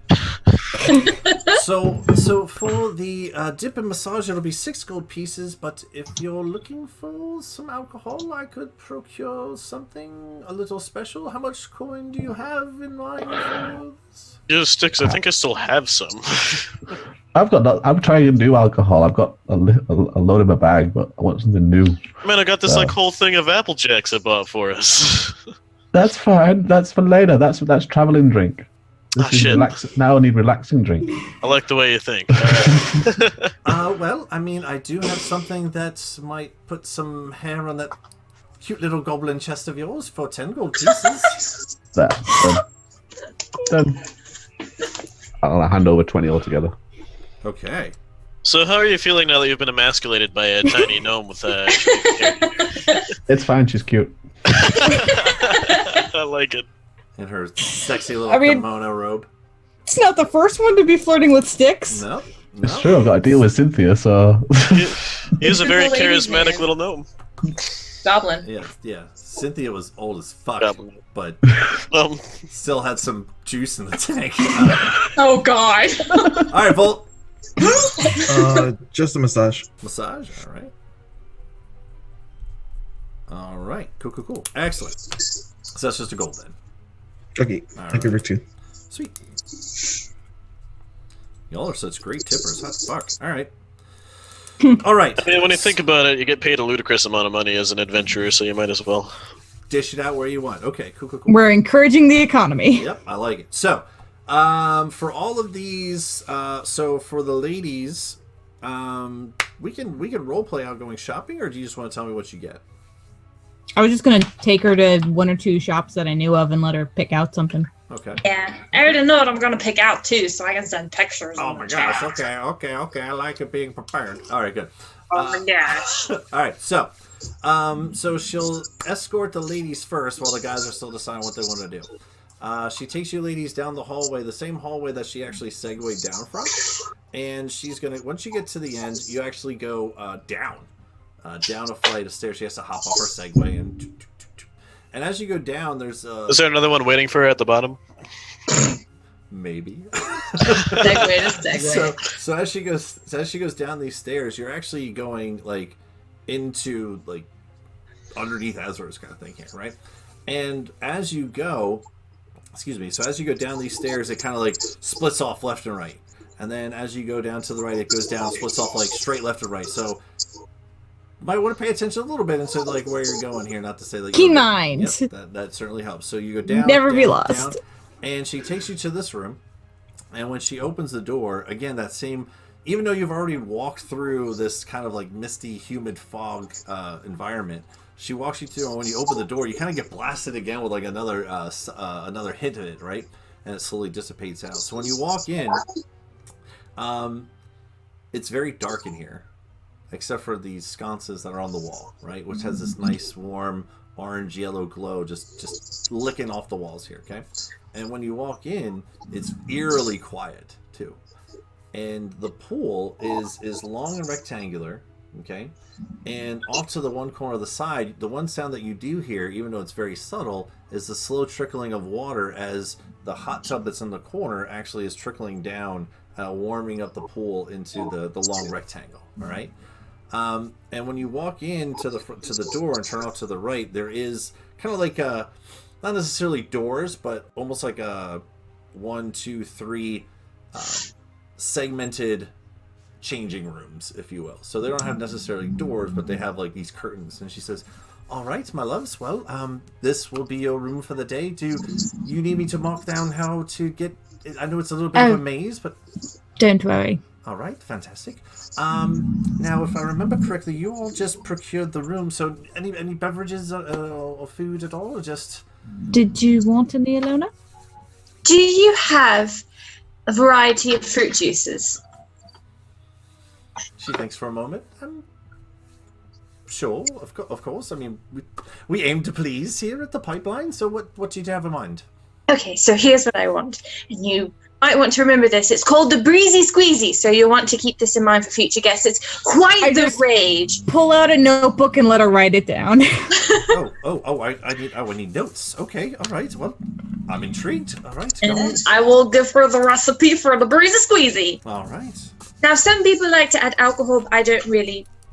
Just the juice part. But I've noticed that more people tend to like to drink things that have alcohol in it. So if you want it to be a big seller, like it is in other cities. Oh, I mean, I've never heard of it. Is this like an up and coming? Oh, yes. It's very new. It started in a mock, and then it was a big hit in Azeros, and the official drink of the Glory Hounds, actually. Oh, what? The Heroes Guild? Yes. It's fantastic. We get them in here quite often. Lots of bruises and wounds that need to revitalize and to heal. Oh, wonderful. This is she's very excited. Like this is we can add this to the menu later. I mean, yeah. She's just like very excitedly writing all this down. This just in, Ilona's whole reason for adventuring is actually an entrepreneurship to make the Breezy Squeezy a thing. I mean, yeah, I'm surprised you're just now figuring that She out. will be the first mixologist in this world. Copywriting it or getting any rewards off it yet, so she needs some work. Yeah. I didn't Opening say up- she had great business sense. Opening up lemonade stands everywhere. Just run away. Right, I can get. And you did or did not want alcohol in this? Because that's No the alcohol. First thing I thought of was No alcohol. None. She's No. not a fan. oh, Just all right. the juice. All right, fair enough. Anything else, my lovelies, before I let you? I'm fine. All right. Oh, and before I forget, and she kind of like goes and reaches down into her little kimono thing, and she pulls out this little card, and it has the number 7. This is how you actually can lock this if you want more privacy. And she just hands you over the card. Thank you. Privacy would be greatly appreciated. All right. Well, I will leave you to it, and she will turn around and walk out.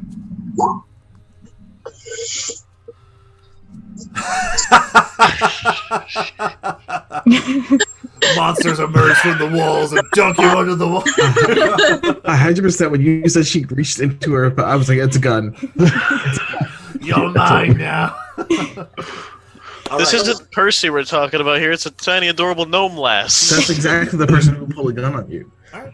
So we'll pan back over to the boys. As she leads the ladies off, you guys are saying there to sign what you want. She comes back up. She takes your orders. All right. So if I'm not mistaken here, you all are doing a pool room, yes? Yeah. Yep. All together, or just for my large crocodilian friend here? They can join. Oh, all right. Follow me. Anyone else who's not stand here, and I'll be back. But follow me. She will lead you. I back follow. Down. She will Follow. lead you down. I will follow. You actually have key number 8.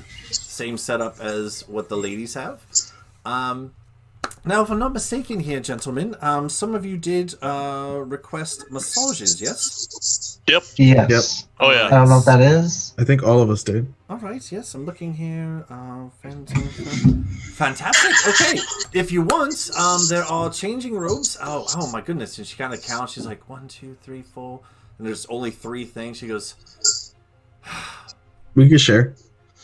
no, robes. You get complimentary robes just for Oh, being, there's- We could share. No, I'll pull out my school robe.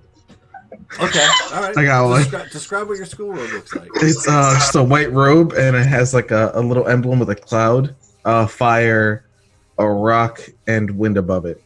All right. Now, is this like a uniform robe or is this like a bathrobe? It's like a bathrobe you got from school that you probably Okay. should have returned at some point, and you just didn't. Oh my god, he's such a dork though. I just forget to return stuff. I'm thinking he's just more absent-minded, but I love it. Fantastic. Took a bath one day, left with it, and just didn't bring it back. Nope.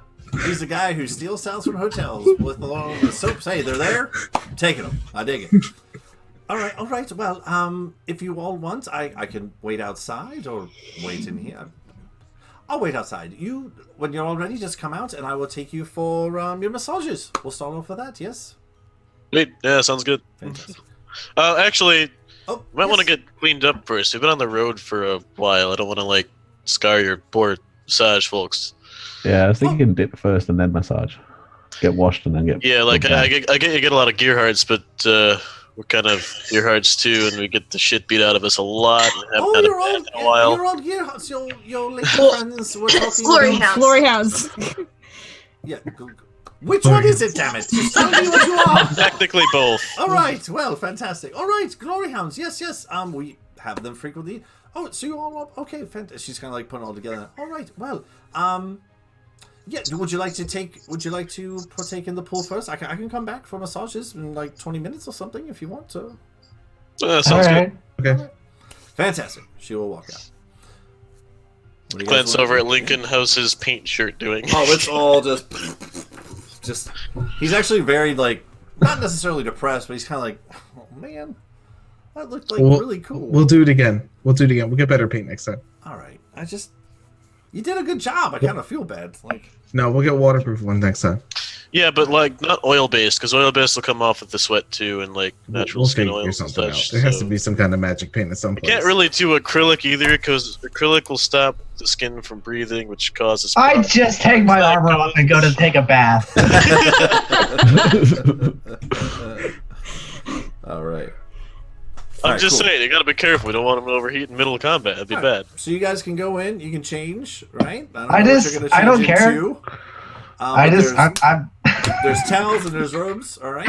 As you guys again, you see that same long rectangular pool, and off in the corner is the hot tub draining down into the rectangular pool there. So you guys can splash around. Lincoln's got a cannonball in there because that's what Lincoln do.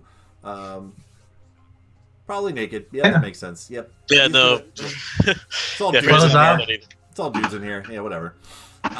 So about 15-20 minutes later, you do hear on the outside of your door for the guys. Yeah, when we got there, I walked into the pool and in the deep end, I was sat under the water. I'm keeping my necklace of adaptation on, so I'm just sat under the water. It is okay. Right. So I just swam laps, I guess, and appreciated the warm water because usually all water is cold. So for you, Jill, it's been a while, man, since you've gotten a chance to. This isn't necessarily like full-blown nature or anything. The last time you really got to take a decent swim was back in Azeros with the river that ran through there and went hunting and everything. So it's nice. This is a nice feeling for you, man. The water as it kind of like glides over your crocodilian hide and scales. You can almost kind of feel as you're gliding through the water, some of like the dirt and grime of just being out in the world almost kind of like just peels away, dude. It's almost like just a thin dirt skin is just peeling off of you guys. For the ladies too, when you guys get in there, it's just something about these waters are cleansing at the same time as you're kind of refreshing. What I'm imagining is when Jill gets in the pool, you just see a bunch of fucking dirt go all the way up when he's swimming. This just ruins the pool for everyone. That's funny. And Can't stay good to deep. The one thing you guys would also see is on Volt's. This is the first time you really got a chance to hang out with him on a personal level, kind of thing. Lots of. Well, do you want to describe it? Do you guys ever see those pictures of the people that get struck by lightning and they have those weird scars on them? Yes. Yeah. That's all up his back and on the arm with the glove on it. Looks hurtful. So have you always had those? Did that happen like after the whole backpack thing? Happened before the backpack thing. Oh man, that's the reason I need the backpack thing. Nice. Some impressive scarring there. Thanks. I try? God, I hope not. All right. I guess I get a robe on and go outside. Well, I guess I wouldn't really care, so I just open the door. No, Jill, wait, no, Jill. Right, and as Jill opens the door... Oh, fuck. I don't think anyone grabbed a towel yet. I'm still under the water. Everyone's still under the water. Yep, I'm on the edge of the wall. All right. I'm like that bit in them kickboxer ways under the water. Just meditating? Just meditating as with you the really pool. start to zen out for like a solid minute, there's like as like another cannonball goes off and Jill, you hear Jill, you can actually hear Jill like as he's swimming back and forth in the laps, but you kind of catch like little moments of peace and quiet as in between cannonballs and things like that. All right. So as you open the door, Jill, with your robe on and everything, that's like really stretching to like cover really anything. It's more, He doesn't have the robe on. Yeah, it's more of a towel robe for you at this point. She goes, all right, gentlemen, are you all ready for all your massages so we can head on out? Yeah. Wait. Oh, there. We'll be there soon. All right. And she walks in. All I just follow her. That is the opposite of what I said, but okay. Let's go. Okay, I go. Okay. I don't, because I'm under the water. I don't have a robe on. Yep. I'll be right out. I'll bring them robes. Yep. Okay. Lincoln with no fucks given gets out. He's like, whatever, just up and out. I don't hear any of this. I'll splash the water. 1 second. Hold my breath. Stick my head under the water and look for sticks through the all mucky, the way like, down gross at the other bullshit. end, yeah, all the way down at the deep end where the hot tub water is pulling into the pool water, just zenning out down there. Come back up. I gotta get the go back under and just swim over to Sticks, tap him on the shoulder, and point up. And then go back and. Being that she is not leaving and she's the bathhouse attendant, he's just like, fuck, whatever. Gets out, pulls on the robe, and is ready. Don't worry, we've already seen your dick. Couple times. All right. And all its two-handed weapon glory. Yep. And as Sticks gets out of the water, you can see there's cut marks all around his upper body and a big little scar running down his spine. He's just severely cut up, like there's not an inch of his body without cut marks or scars. I don't think we have a single male character that's not fucking covered in scars at this point. And a big tattoo on my right arm. Scales. I don't think I have scars. Scars are under scales. Mm-hmm. Oh, I guess one maybe super visible on the Jewel. Oh goodness, where to begin? Growing up in a bunker alone with only her father and her mechanical dragon, Misfit, Ilona Lewin often felt isolated and alone for the first 24 years of her existence. Forbidden from venturing into the apocalyptic wasteland she was told lay beyond the bunker door, she often dreamed of having her own adventures. After her father left one day and never returned, she had no choice but to leave home and was enthused to discover the world that she thought had been destroyed was so alive. There was so much beauty, so much wonder, so many new friends to meet, and Ilona wasn't going to waste any time. She set off with nothing but her father's coat and her mechanical best friend to find answers to so many of the questions she had. Did bees really have leaves? What did the ocean look like? I wonder if there are actually fish larger than dragons, like I've read about. There were so many adventures to be had. So why had her father locked her away and kept her from knowing such a wonderful and magnificent place filled with so many great people? Ilona made friends with anyone she had even half a conversation with, but soon found herself closely bonded with a group of adventurers training to be part of the Glory Hounds, a marvelous skill that she had already accidentally sort of stumbled into, but she is officially a member. Probably. Choosing to stay with these gearhearts, Ilona soon began to learn that this world was not as perfect as she first thought it to be. So many friends in this world would lie and hurt people. There was a darkness to the world that even she couldn't avoid seeing. But never fear, this girl was raised on fairy tales, stories where monsters were always slain, good always triumphs over evil, and the heroes always stand victorious. It's going to take a lot more than evil plots and devious villains to make Ilona, regret ever leaving that bunker. Styx ain't had the easiest of lives, but what he has lived through has made him the goblin he is today. He was born and raised in this tiny village situated in the forest that surrounds the Shadowvale Mountains. Life was peaceful until the night the heroes came to visit and threw his life into darkness. Alone and afraid in a world he didn't understand, he sought shelter in the only place he could find, the ruins he had heard about as a child buried deep within the Shadowvale Mountain. Just one problem with that: the ruins weren't empty. The years passed filled with pain, fear and solitude until he was rescued by his now closest friend Kylar. This fateful day would change Styx's life forever. He was no longer alone in the world. He had friends, he had a family, he had a cause to fight for. Styx is now a blood hunter and a member of the Claret Order, those who fight against the darkness and the things that would use the darkness as a weapon.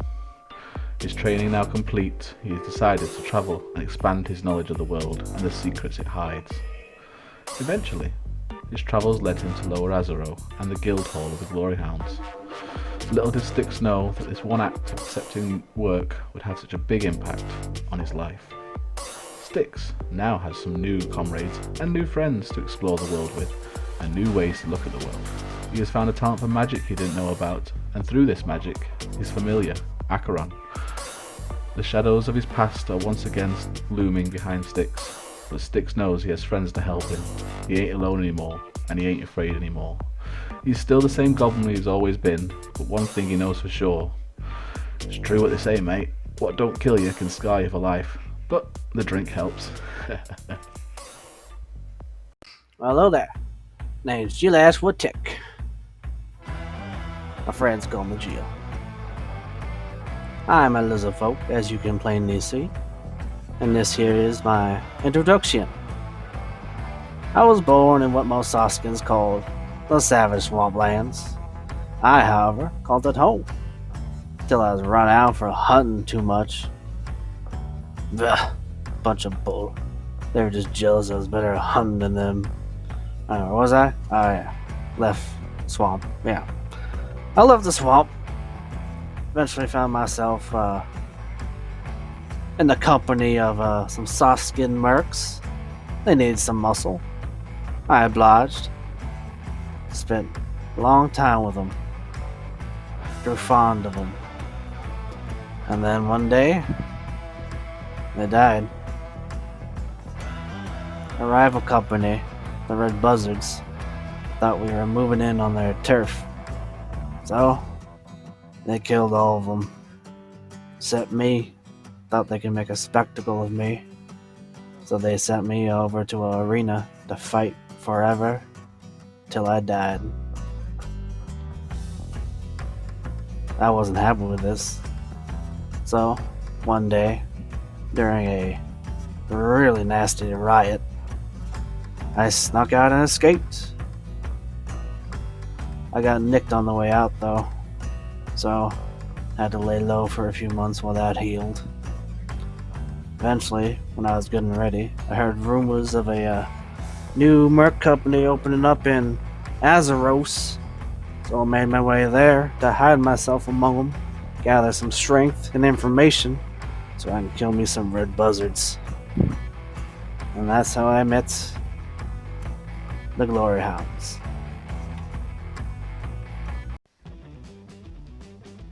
Freylost Akra has always been a strong-minded sort, even from his early days among the orphans abandoned at the gates of Grimjaw's compound. He was hand-selected to undergo training to become an elite shock trooper under the God tier to maintain order throughout the known lands. He maintained this reputation during his training, holding a standing record for returning other platoons as lost flags, as well as a record for the most successful captures on training missions and the most, disciplinary paperwork for refusal of orders. He was an excellent shock trooper with a bit of a mind of his own, and may have risen high among those of lofty ideals were it not for that day. That fateful day, wherein he was ordered to take part in the summary execution of a small village of reformed criminals for not more than seeking a better life than the one levied upon them by the prisons they had slowly broken free of. You see, while the rest of his squad saw hardened criminals, Freylost saw people trying to make the most of what they had, far away from any who could come to harm for it. While the rest of his squad fell too, Freylost fell away, off into the wilds until he hit a point where he could run no more, drifting off into sleep. In his dreams, he was made an offer, a chance to understand why the world behaved the way it did, why it could be so brutal, so unforgiving, and more importantly, how he could change it. All he need do was step away from his home and squad, and continue seeking power under the guidance of this new force. He awoke with an unfamiliar mask, an unfamiliar guide, and an all too familiar need to take action.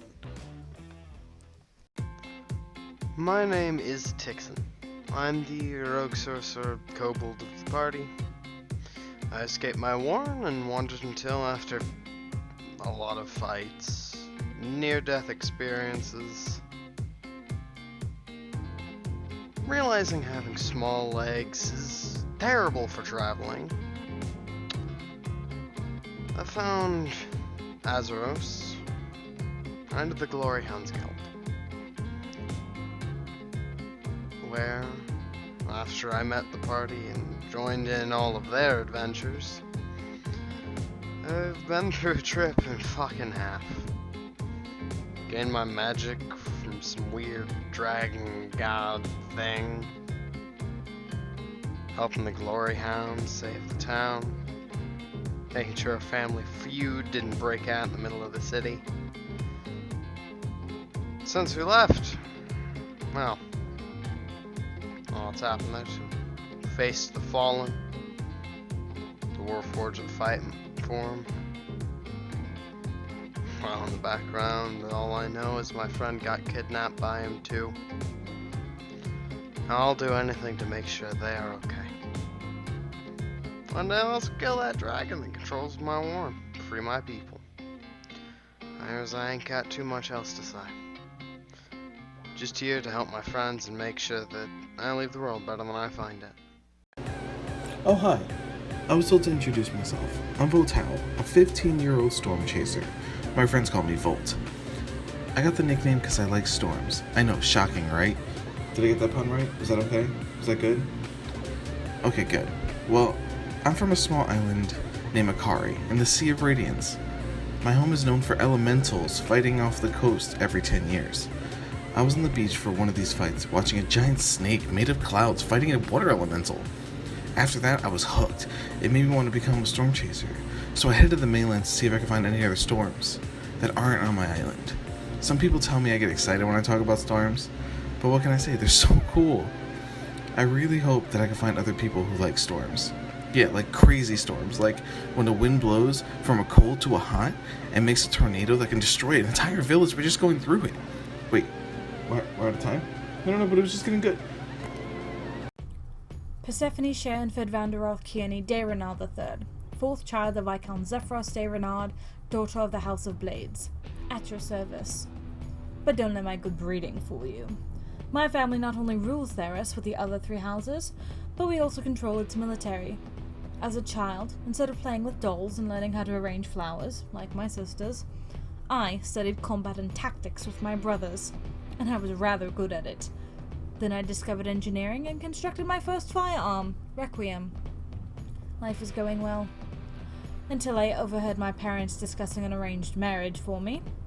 Having already been thoroughly disillusioned about the bliss that is usually associated with marriage, I did the only thing I could. Claimed I was going for a long visit with Great Aunt Rosalind in Upper Azeros, took the longer route by land, and remained in Lower Azeros instead. I calculated it would be around 2 months before anyone showed up looking for me, by which time I would be long gone, a false name hiding my trail. Unfortunately, I miscalculated. Far too soon I heard that my eldest sister, Calypso, was in town looking for me. My miscalculation, father's choice and agent, and the sudden discovery that a band of thugs have been seeking to kidnap Calypso left me less than ecstatic. I had little choice but to reveal my identity to my new allies, and escort my sister back to the safety of our estate in Imbric, hopefully drawing out the brigands in the process. So far, things are going about as well as everything else lately. This is the first time Styx has been out without any clothing, so... Yeah. So how are massages? I'm glad you asked. Follow me, gentlemen, and you can follow her up. And as you follow her up, ladies, what are you doing over in your pool house? Percy would have instructed Alona, get in the changing room, change into as little as you're comfortable with, and then we'll go swimming. Ilona takes off her shoes and her coat and gets in the top. Before she gets in, do keep in mind you're going to be wearing that out. So you're going to need time to dry it off. Want to eat dinner? Well, but you know, I have to. My clothes are dirty too, so you're going to be changing into something new, so that those can get washed later. But wouldn't it be easier if I just washed myself and my clothes at the same time? Do you have soap for your clothes? Do you know how to wash clothes? I don't understand your question. You can't. Okay, you got a bucket of water dropped on you earlier. Do your clothes seem any less dirty than before? Well, yeah. Volt sort of did that weird brrr thing, and so that dry them off. Yes. Yeah, but they feel cleaner. Do they look cleaner? I don't know. Do they? I did both. Yes. Okay, then you don't. If they were cleaned with prestidigitation, you don't need to wash them now. Right. So This is all very stressful. You can remain in your undergarments if you like. That will take less time to dry. Don't tell me you don't have undergarments. Well, my shirt is sort of under my... because it's tucked in and it's... Oh, we've got so much shopping to do. Fine. This poor Vault child. If you're not comfortable bathing naked with me in the room, that's fine. You can bathe with your clothes on, and the new clothes that we buy will just be what you wear. It's fine. Ilona will take one of the robes and put it on the right way, but then she'll take another robe and like put it on like pants, and then tie it around her waist too, so she has like a makeshift robe swimsuit. Yeah. And then she'll go get in the tub. A robe suit. Yeah. You are absolutely precious. We have a party of adorable degenerates here, guys. So do I just sit here? We'll do soaps and such to the side. Clean up. Relax. If you'd like, the smaller tub over there does have a higher temperature water. That way it helps relax the muscles. It's very pleasant. I feel like I'm just sort of sitting in my filth, so I feel like I'm not actually getting clean. Did anyone actually get in the hot tub at all? Frey definitely did. When you were in the hot tub, the one thing that you would have saw is not only are there's these it's not really jets coming out of the side like, you know, our typical day whirlpool hot tub kind of thing. The bubbles, it is still bubbling, but the bubbles are actually coming from seemingly underneath. And so it's more like a natural, like hot springs and what happens is when you get in, it's kind of hard to see at first. If you want to, I'll have you roll to it, but it definitely seems like there's something. It's not a solid surface.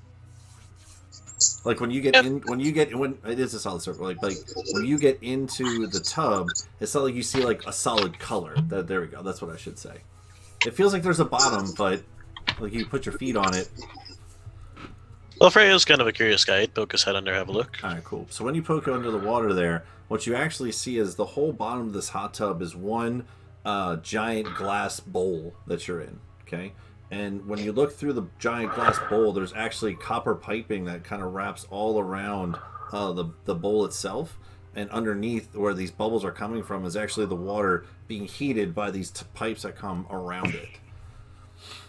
Kind of like a big pot that you're almost cooking in, but it's a little different. I'll take it. Yeah. Once he figures out what it is, he'll just sink in and just relax. Cool. All right. So, sorry, back over to the ladies. Go ahead. Percy's going to just swim around. She doesn't mind being naked. Just swim around. Okay. Swim around. And the same thing as I said for the gentleman there. When you do swim around in these waters and you're in this hot tub and things, it's just, gosh, you guys have been out on the road for so long, and you've dirt and desert and death and blood and scars and sleeping in the same clothes for how many days now. It's just nice to you just feel like this layer of outside world life just comes. You can almost peel it off like a whole big bodysuit. That's how like just refreshing it is just to get this layer of gross off of you.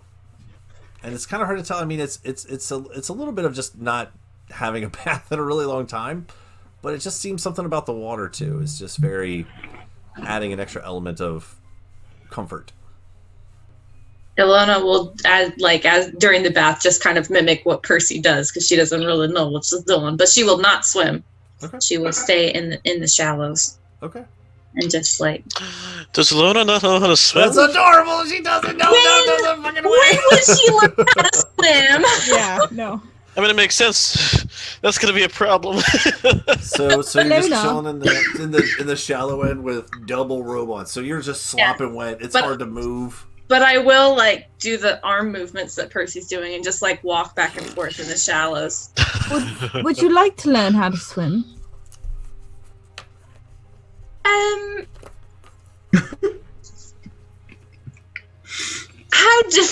is it? Because it looks Not really. like a lot of work. How about this? Start with floating. Lean back, let your legs lift up off the ground, and just float on your back. Try that first. And just starts to just slowly lean and falls into the water because these robes are now I'm gonna make sure she doesn't. Yeah. You gotta put your hand underneath her a little bit. I'm gonna do like the parent teaching the kids. So yeah, just under her back. Just, I'm doing it. See? That face is out. I'm doing it. That face is. What's happening? Just relax. There's water in my ears. That happens, yes. I'm gonna stare back up. Well, that was a lot of fun. I'm glad that you taught me how to swim. Oh, You're a great teacher. That was just floating to get you God. used to the idea. There's more. God, no, there's more. There's a test. Oh boy. We don't have to learn more tonight. It can be another day, but it will be useful later on because we may have aquatic misadventures. We do sort of need to go. Maybe to an ocean at some point, if everyone wants to. Yes. Sort of traveling over an ocean. Yes. And we do have the rig which goes underwater, so just in case something happens. If nothing else, learn or keep in mind that if nothing else, find which way is up and just kick with all your might in that direction. I'm not very good at kicking. I will try my hardest, Percy. I promise you I will try my hardest. I am already thinking of a way to help you rise to the surface faster. No, I'll get there. It's fine. Misfit can help me. So as you say Misfit's kind of like on the edge of the pool, but like kind of like... He doesn't want to get in the water. Misfit, I don't think you should get in here. It's not... He's just pacing back and forth, kind of goes like to the corner and comes back around like when you start floating over here. I will take my wet sleeve and kind of like wipe him off a little bit and clean him up. Where do you want to wipe him off at? Just like his face and his schnoz. And the bigger pieces of metal that's like on his back. Oh! Just kind of goes off in the corner and like... Sulks. Misfit! I don't think he likes baths. No, he doesn't. I used to try to clean him in the bunker too, because I'd sort of like the water with the closet, except I did it on purpose, sort of thing. And I would always try to clean him up a bit. He doesn't like it. As you're saying all this, he was like facing the pool, and he like stands up and does like the 3 turns, but then like turns with his like butt towards you guys now. Yeah. He's... If you need him clean, that trick that Volt did, have him use that. Well, see, I could do that if Frey would give me my scarf back, but he still has it. Ask for it back. They're naked in the other room, just saying. Anyway. But he's... Ooh, I do have invisibility. No. Oh no! Elona's gonna break herself. We don't even have to do it. Just ask for it back before dinner. But he seems so happy with it. He's very excited. It's the only thing that I've ever seen him wear above the waist, and he actually seems quite comfortable with it. So find one that looks similar. I actually thought about trying to find one that could sort of, sort of like you do with your hat, but just for a shirt. Because he does seem to like scarves, but I don't know where we would find something like that. If you let me look at your hat, I could probably understand how your hat does it and then apply it to a scarf. But I would. Oh, okay. Let's do it right now. Starts examining a hat in the pool with double robes on.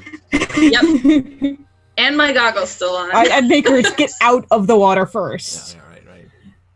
And then I will ritual identify so that whenever I buy a scarf, I can try to make it do the same thing as the hat for Frey. All right, noted. So for 10 minutes, you sit off in the corner and study this hat, soaking wet with double robes on. Yeah, and I will of course ask Misfit to help me because I always do. And Percy's still swimming. Mm-hmm. I like that, but that's fun. All right. And then we go shopping. All right. How long do you guys want to stay in the pool for? Just like Probably, 30 minutes. Yeah, half an hour, maybe 45 minutes, but that's it. Okay. All right. So, gentlemen, Cecilia takes you back upstairs. And once you get back up into the open cavern area,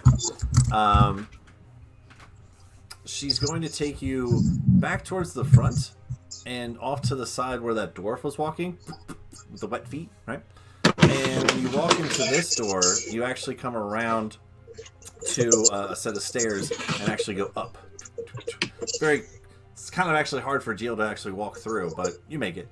And as you walk up, you actually come to this long kind of hallway, and you can look down. You can actually see down to the open corridor where you guys just came from. Again, this open air concept.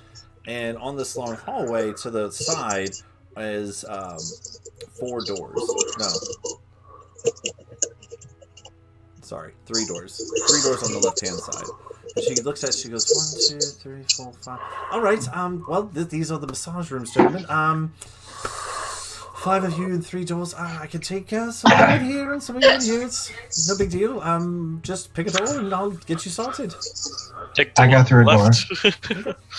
Who wants to go in the same doors? I took the door on the left immediately, so I mean. Okay, first left. I'll also go left because this First will be funny. Okay. The middle door.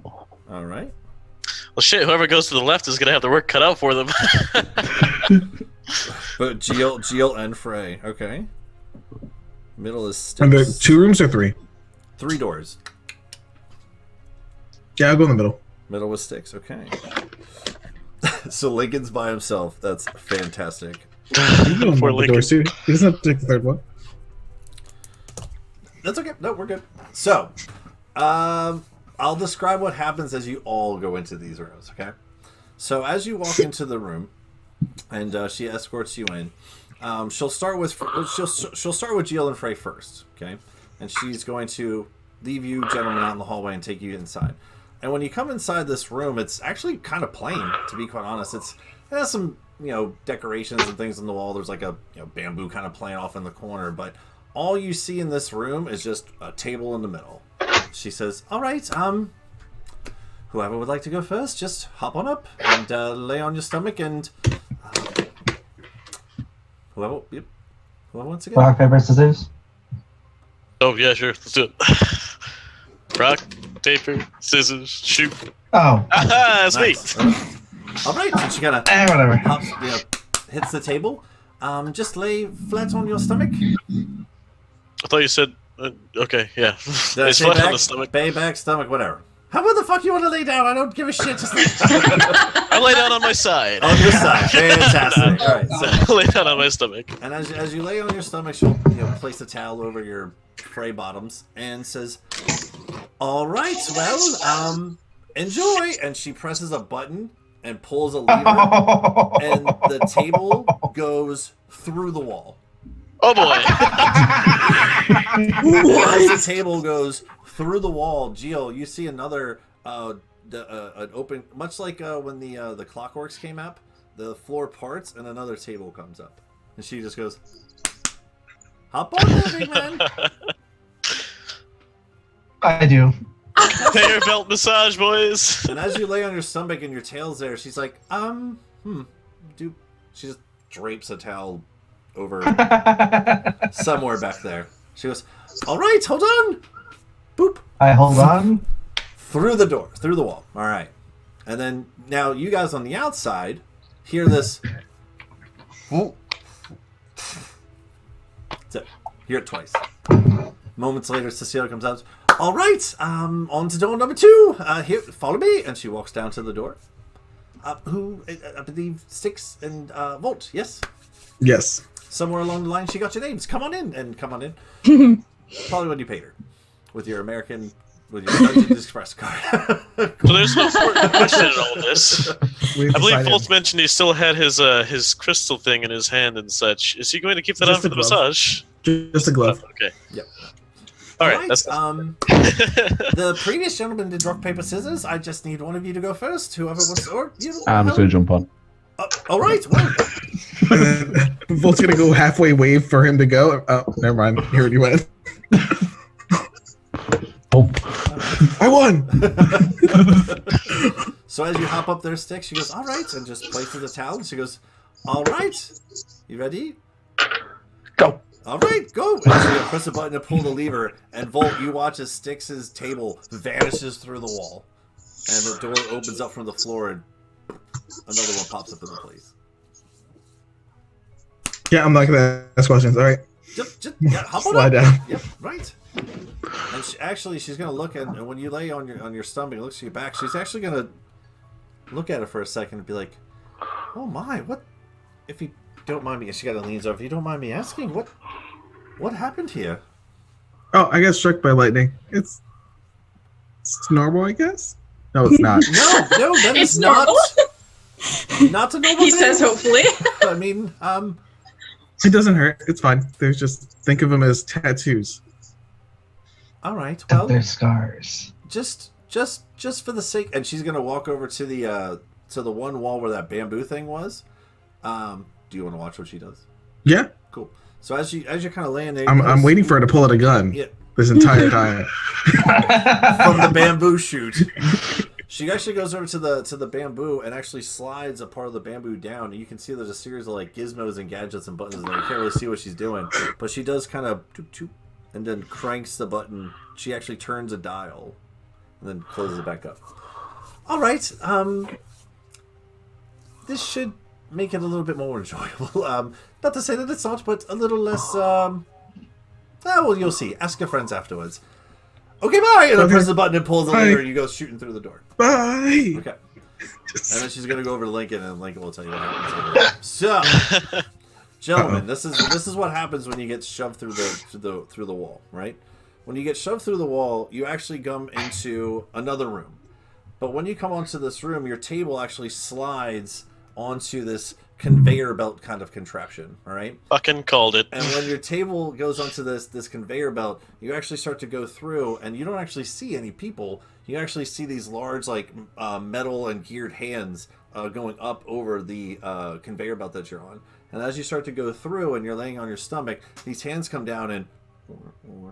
What was the name of that old, like, claymation cartoon series featuring an old man and his dog?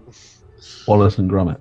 Yeah, like Wallace and Gromit wake-up style bullshit going on. Yes. That's what I'm imagining, because this is great. There you go. And it starts to... You're kind of, like, freaked out a little bit at first, like, wait, what's going to happen? But these hands come down and just... kind of works down your shoulders. And when you first traversed onto this conveyor belt, it was very fast from the pull, but it almost seems like the speed was just to get you like to slide off the pedestal. And once you're on the conveyor belt, it's actually just ching ching ching ching ching ching ching ching ching. It's a very slow process. So now these hands are coming down and slowly starting to massage your back, and then down to like your legs. And as you go through, it actually does it again, but like a different... So the first time it felt like a lot of little fingers on your back, but as you go to the next one, now it's like... working its way down. And about halfway through, the whole thing, these hands kind of grab you, and out of nowhere just whoop, and then flip you off over to your stomach. I don't know if anyone's fighting any of this, but this is what's happening. What's that? I wanted a giant spatula. Just, wow! And now hands come down again and actually start to like massage like into these deep grooves and everything. So as you start to give into the process here and these hands start to go, very relaxing. And I'll tell you what it does when we're all done. Towards the very end, the conveyor belt actually slows down even more. And you can see the hands aren't actually, there's no hands actually over the conveyor belt anymore. There's all these little buttons or some sort of dots on the side. And as you go through, you hear this and steam just comes out of the sides, out of these little jets, and just kind of steams you from all sides. And then hands come and whoop, and then flip you back over again. And now steam just comes down from the top onto your back. So you got it from like the sides and then onto your back. And then at the very end, it just kind of like slowly rolls you down on this little like slide, and it pulls you back into. And at the very end, it looks like you're about to hit a wall again. And then you just go through the wall, and it's onto like this other little pedestal thing, and you're in some other room. Looks very similar to the one that you just came out of. What do you guys want to do? You're in a room. You're in a room by yourself. Immediately upon getting into that room, Frey's gonna like start to get up, realizes that felt really fucking good, and just lay back down. Then like launch back up and look behind him in case Jill's coming in behind him. So what happens is once you guys actually hit that slide, not that any of you would know this because you're on different slides, but once you actually go to a slide, at the very end it just and then slinks down to another one. So that's why you can only really do 2 in a room, because it just almost like train tracks. It goes tink, tink, like that. Once you actually get into this room, a similar layout with the bamboo in the corner and just decorations on the wall, but it is actually a little less dimly lit in here. And you can swear there's some sort of, ambiance music, just very soothing. Kind of sounds almost like water, but with like a little bit of some sort of undertone. You can't really even tell where this is coming from. It's just kind of all around you. But no one's come to get you or anything like that. I don't think I've ever had dead. I don't think I eat some of the bamboo. That was guaranteed. Sure. You can get up. In this room, it actually is bamboo. For you, it tastes like French fries. Big, crunchy bamboo French fries. You know the French fries that you can get in bags, like kind of like chips or like potato sticks kind of thing. Yes. Potato stick fries kind of thing. All right, then I leave the room. While Jill's eating these French fries, Frey's just like, oh.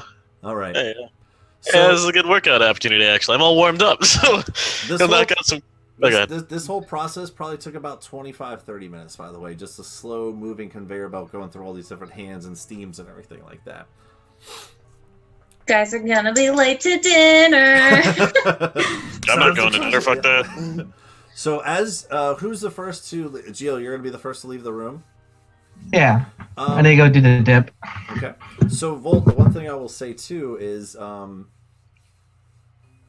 you almost feel like it could have been a little like harder, I guess, in terms of the massage machine. It's almost like it was like bless you. Bless you. It's almost like it felt really good. It felt relaxing. But it's almost like God, like just like a little more. Come on, it's, like a dog. Like come on, you're right there, but you just like stop. Right? So, Gio, one of the first things you notice when you open your door is that this room is actually, that you come into, is kind of almost egg-shaped in a way. You walk out onto this platform, and you can see off to your right and to your left that it actually goes around this central large vat in the middle of the room. Go ahead and make a perception check. I'll tell you the rest. Followed by whoever wants to go next. Let's see. Where's character sheet? 9. 9? 9. I got a 5. That's probably about all you're really going to get from that initial perception check. Just walking into the room. This platform goes around and connects to the side in this long, kind of like egg oblong shaped room with this big large vat in the middle. A large like hand claw mechanism over top of it. Whoever wants to come out next is more than welcome to. We come out next. All right, cool. Sticks, same thing. Perception check.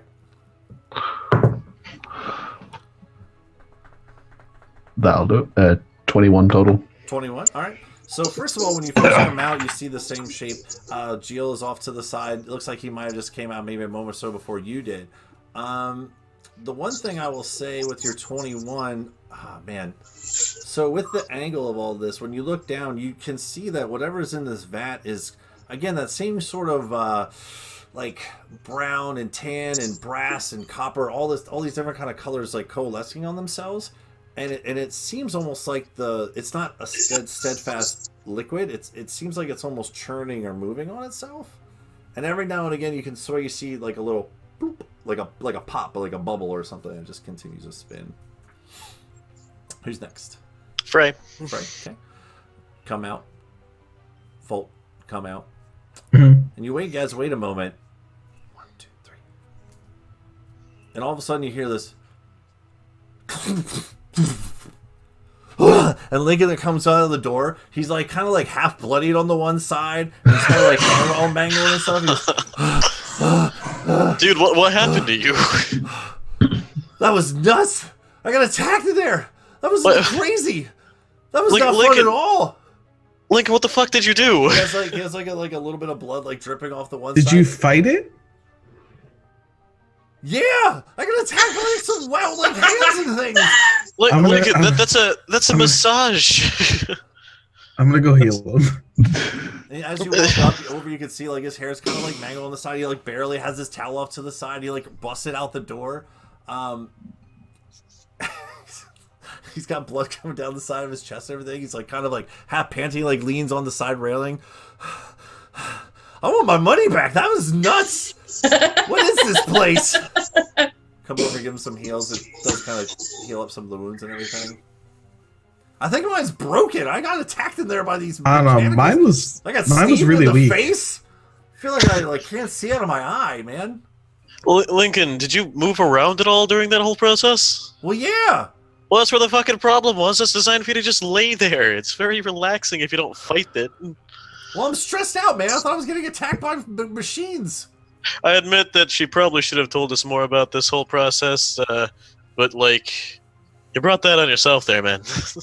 Well, didn't you guys have people? I wasn't expecting machines. I thought it was just going to be a person. I've had a massage before, dude. Like, yeah, no, I mean, obviously, Yeah, sure but you have.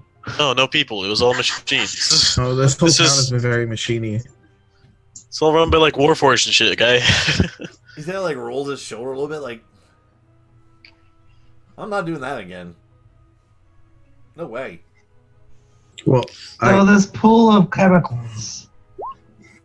So as you guys come out of these rooms, this is, as you can probably put together, is the dip room. And from the side of the doors that you came in on, as you look off to the side and you walk around to the other side, there's actually a platform that goes out a little bit and juts above this dip. I jump in. Okay. All right, cool.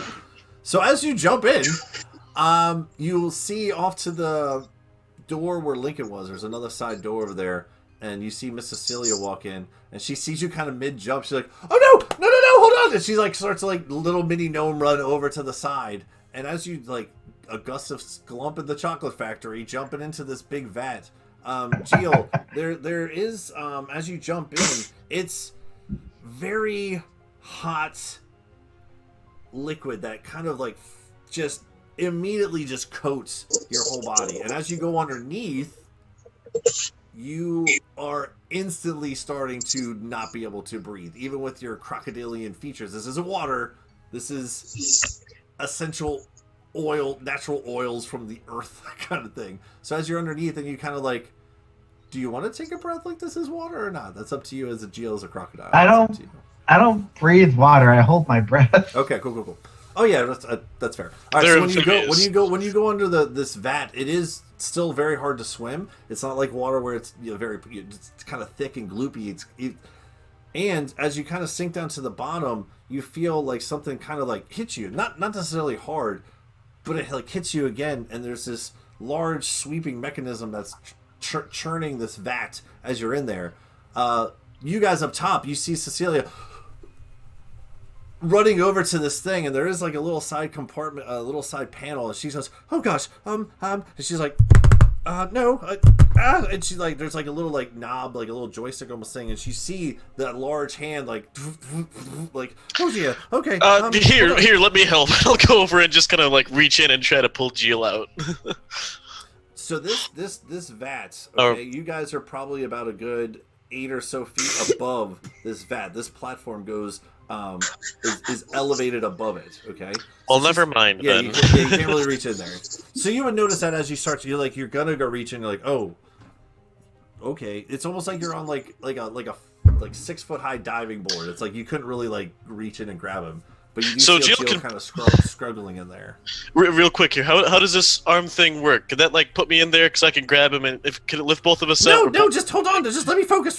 And she's like looking around, and you see the hand kind of going like this, and then she presses the button and it slowly starts to go in and just grab and just hold. And then Jill, you can't see this, but you do start to feel some sort of large, hard surface start to like hit you from a different direction from what the twister is, the spinner is. I mean, I can't swim, can I? So I just kind of just like, That's up to you what you want to do, man. You're being attacked. I don't know. You're being saved. You're being attacked. You don't really know, but there's something trying to like physically touch you over and over again. I grab it. Okay, cool. So as you grab it, and she kind of like feels a little. She pulls on this lever, and the claw starts to come out of the vat. You guys see Geo is just covered head to toe. If you try to even see, it'd be really like difficult, almost blinded. This bronze oil substance just oozing off of your body. It actually feels pretty good now that you're out, but for a moment there was a bit of panic that you were drowning in oil. She like, oh dear, hold on, and she's like moving the joystick and kind of like moves you off to the side and like brings you down and sets you down in front of your allies here, just covered. And as you're sitting there, you do see almost like a slow wax. It just starts to like drip off of all of your scales and everything. I shake. Like a dog. No, nut doesn't go off. And as some of it starts to peel off of you, just as much as that, you do start to feel instead the oil that's kind of clinging to your scales almost feels like it's getting absorbed into your arm and into your legs and even into your tail. You can kind of feel this like into your skin. Huh. Okay, so that's not how this is supposed to go. No jumping into the dip, please. And she just looks around at the rest of you. He made it a dunk. Not a dip, but a dunk. And how's Lincoln responding to all of this? See? I told you, this place is crazy. There's death around every corner. I'm not going in there. I was going to do it. I paid for it. Just, you know what? I'm done. He actually starts to like, how do I get out of here? And he's like looking around for that door that she came through. And he just walks through it. I'm going with him. I didn't pay for a tip. No, I'm hanging out. I'm ready for this shit. Oh dear. Yep. Okay. Yeah, so, I mean, not to like criticize your business practices or anything, but you ever think about maybe warning people about this shit? No one ever dunks into the dip. You're just supposed to wait. Look, we're not from around here though, and like he's literally a giant crocodile, I man. was 30 seconds behind you coming. She just puts her hands in her. I'm just saying, like a disclaimer and some understanding of what's going on would probably reduce injuries. And Like on the What's ground, the no oil diving. taste like? And as you guys are standing there, she kind of puts her hand in her face. You do hear off to the one side, Frey, this tink, tink, tink, tink, tink, tink. And this little, even smaller than gnome size, not Warforged, but again more of like a clockwork, very similar to Cornelius, walks up, and he has this copper cup, brass and copper cup, and inside is your cucumber water. You just... Hell yeah, I got mint water. That's right. Sorry. Yeah. Does it have a straw? Nope. You can see inside. There's like cucumbers kind of floating on top. And once he hands it to you, just clink, clink, clink, clink. Just splash it on my face. The cucumbers do just like kind of stick there. Tap them a little bit, see if anything changes. It's just very refreshing, when you splash it. Even though you splash onto your mask, you can still on your actual face feel, the cool sensation of the ice water still. Huh. That's kind of nice, actually. Meanwhile, I can't say anything. This is how law is made for one another. This is the McDonald's call. Yep. Fair. All right, fair. Crocodile. I appreciate some of you guys saving puns for the chat, so I don't have to. I can read them later. I appreciate that. So as she escorts you all out, just all right. Hey, I pay. I'm still doing this. Oh, I thought you were leaving. No. No, just Lincoln and I. Okay. And Sticks, I mean, I want my dip. I guess I still have to do it, even though I just took a dunk. So what happens here is, all right, this is how this is supposed to go. Just stand there, and she directs you off to the edge of the diving board platform. Peel off one of the cucumbers and put it in the mouth area so I can eat it. They do the same with the other ones, so they're not contaminated by the oils. Quite disturbing, yes. You're never allowed back here. Probably not. Well, the boys aren't, at least. Hey, I've been perfectly well behaved. So she goes over to that same control panel where she had to basically save Geo.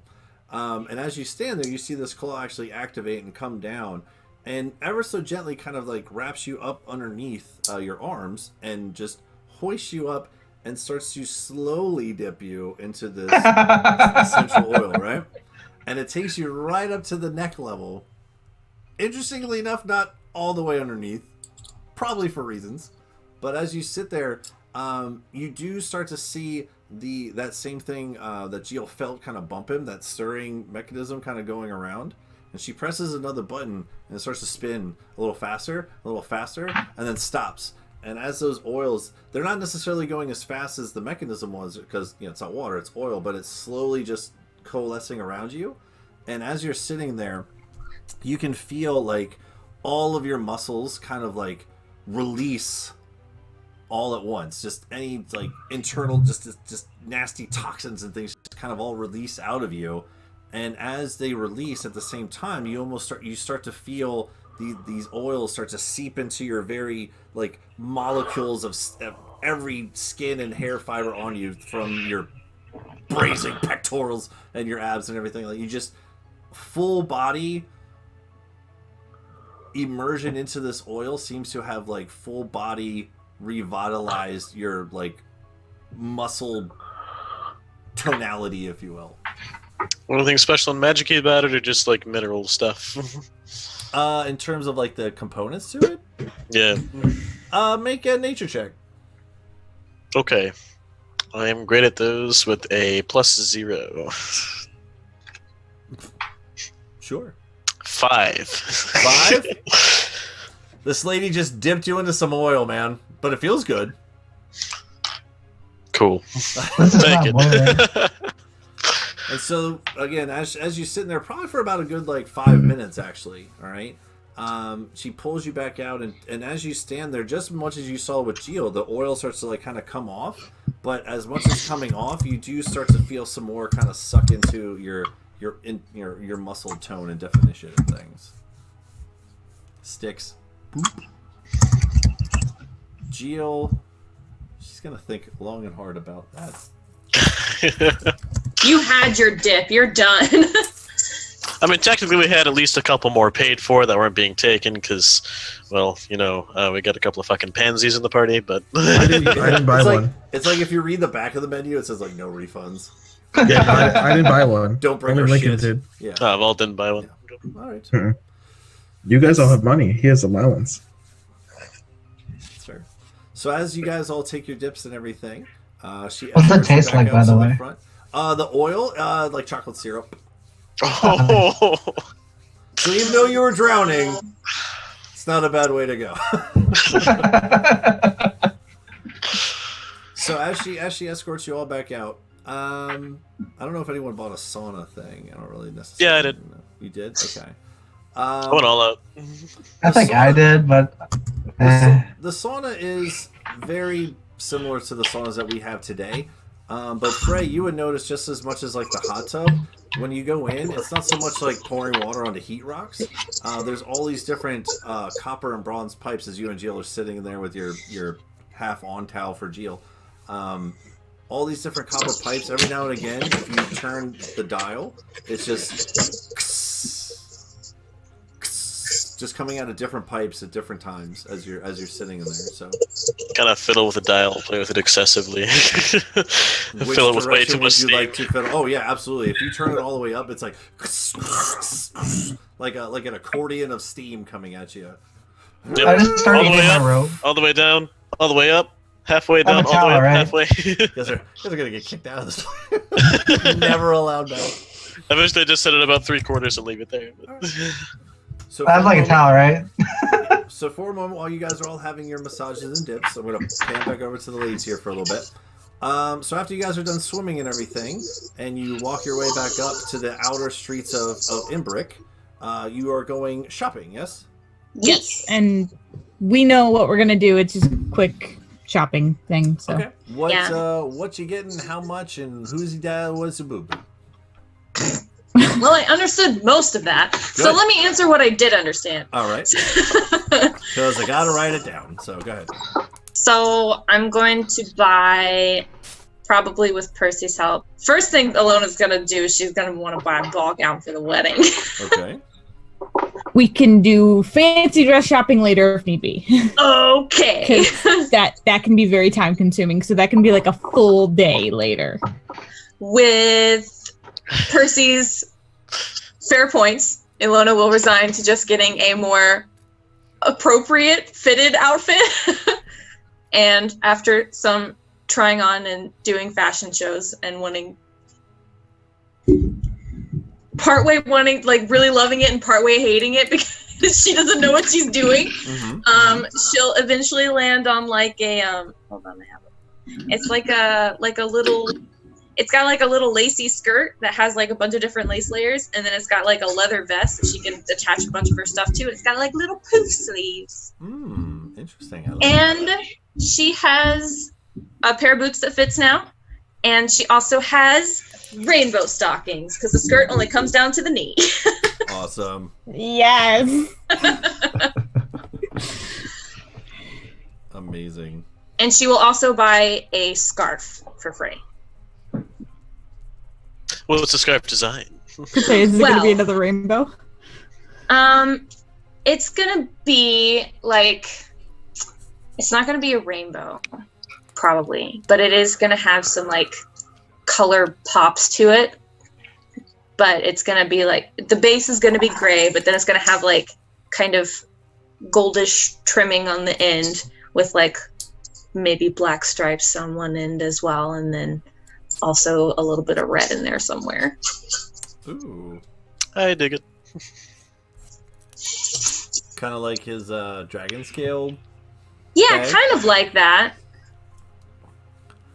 Yeah. Yes. Perfect.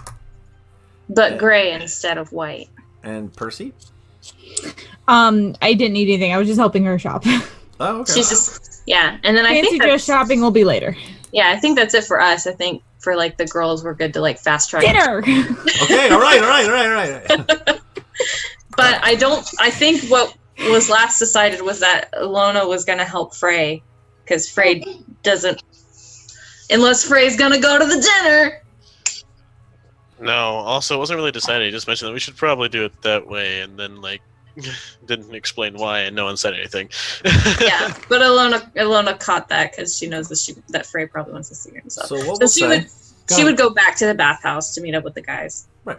So what we'll say is, by the time you ladies are done, shopping and trying on an outfit and walking and trying on another one and finding the perfect one, and like no one has rainbow stockings, seriously, and then like one final shop finally does after you go through like 3 different ones and then come back around. About the time you guys are done shopping, we'll say that the guys are done with their experience. We'll go with that. That last shop is the Enbrick equivalent of Hot Topic.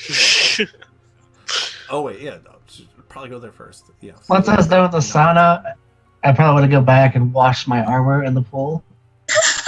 Okay, that's fine. You want to clean it More up? weapons. Clean it up for dinner and stuff. Yeah. Okay. And my hat.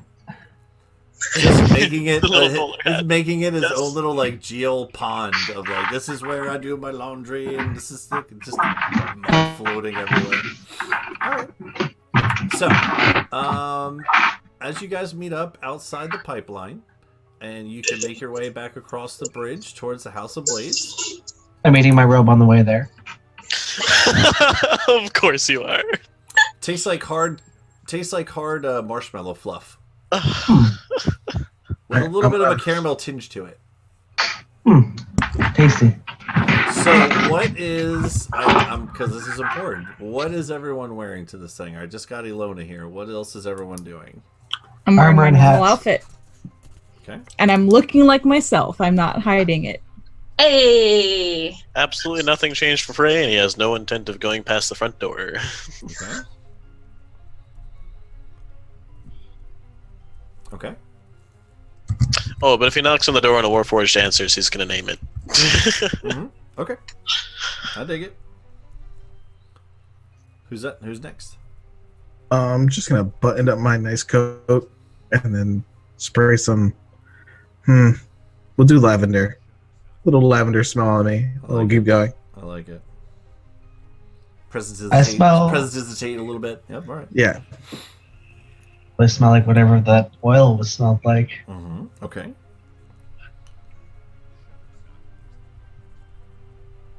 All right.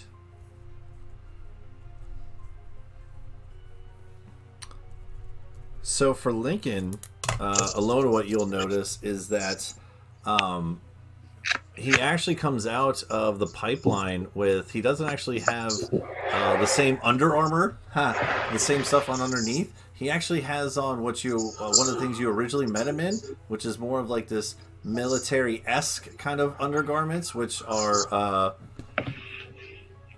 Glory Hounds stuff.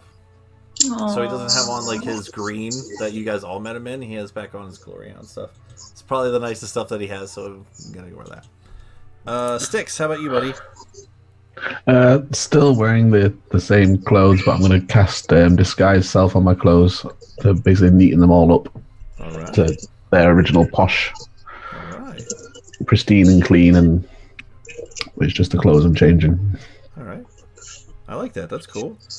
Percy, Frey, Volt, Sticks, Geo, Lincoln, and then Ilona. All right. Oh, I do have the container on my back too.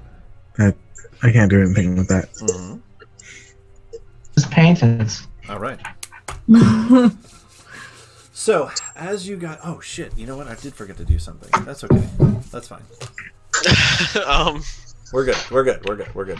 So, as you guys are heading towards the House of Blades, it is, you know, right around that dinner time, that kind of like 6 o'clock-ish time that was agreed upon for dinner. Sun is just starting to set. The sky, again, when you first arrived at Imbrick, you remember how you saw like kind of like this weird overcast of all the smog and things from some of the steam pipes and everything like that, if you will. So the colors right now, even though there is kind of like this darkened haze off to the side, since some of the factories and things are kind of shut down for the day, the fog doesn't necessarily lift, but it does kind of lessen. It's not as thick as it usually is. So as it starts to dissipate a bit, more of the sky does start to come in, and some of the reds and the oranges and the purples and the blues do kind of like shine through some of the darkness. So it's kind of a cool visual as you guys are walking your way over to the House of Blades. Percy, what's the question? Go ahead. It's supper time. It's just about dusk, so 6 o'clock. Okay, we should wait about like 2 minutes before we go in, right? So we're gonna be late. That's adorable. That is rather adorable. Just stand outside the door for 2 minutes. No. No, Volt. You see, being on time is being late. So this works. So was like the whole massage or whatever like a short rest? Ooh, good question. I think Kyle's distracted. Yeah. Sorry, I thought you guys were still talking to each other. Go ahead. Was someone asking me a question? What, did we have a short rest? With the massage and everything. And sauna, whatever. Oh yeah, absolutely. Yeah, if you guys have like hit dice or anything, yeah, because you guys had clockwork stuff. I didn't get touched. That's fair. Yeah, Kabe did take a bit of a beating though. He did get punched in the face. 13, so that's 23, 4, 5, 6, 7. Lincoln could probably use a short rest after his short rest there. Yeah. 1, 1. Alright, so as you guys are doing your hit dice here. 7, 38, 39. 39.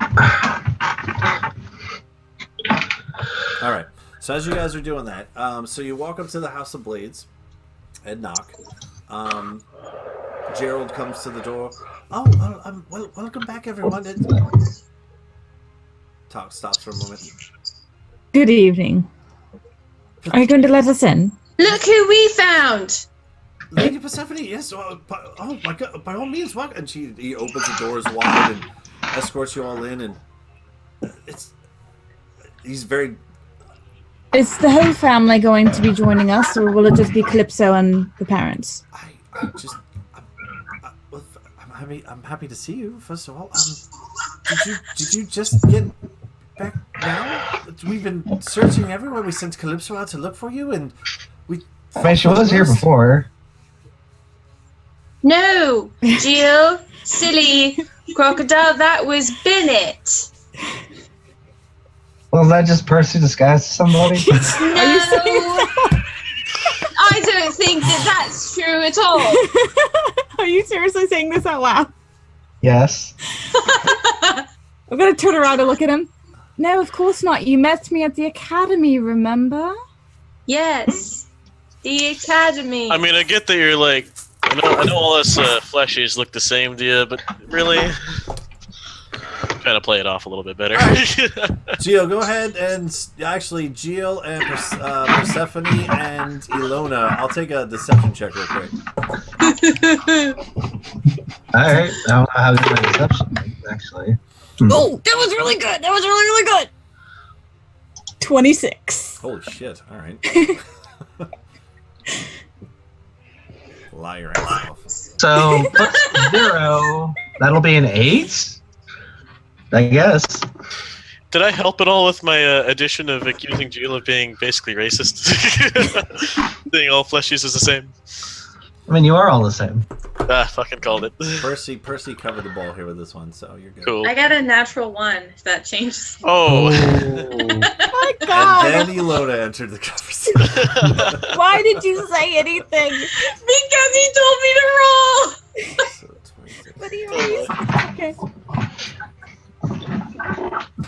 You just throw gang signs at me? No, those are ninja symbols. That's magic. That's magic missile, dude. That's how you do that shit. All right, he's gonna take a long, hard look at everyone, but it appears that all right. Well, I mean, more pressing matters are at hand here for this evening. Yes. It will be the Viscount, the Countess, and Calypso. In fact, they're actually all in the dining room waiting for you all. I can escort you all back. Deimos, Andromeda, and Hector are not joining us then. That is correct. That is a shame. I did want to speak with Deimos again. Very well. Yes, well, in fact, your two brothers have actually been out for the past 2 weeks or so, in fact. Doing what? It appears that your younger brother is to be...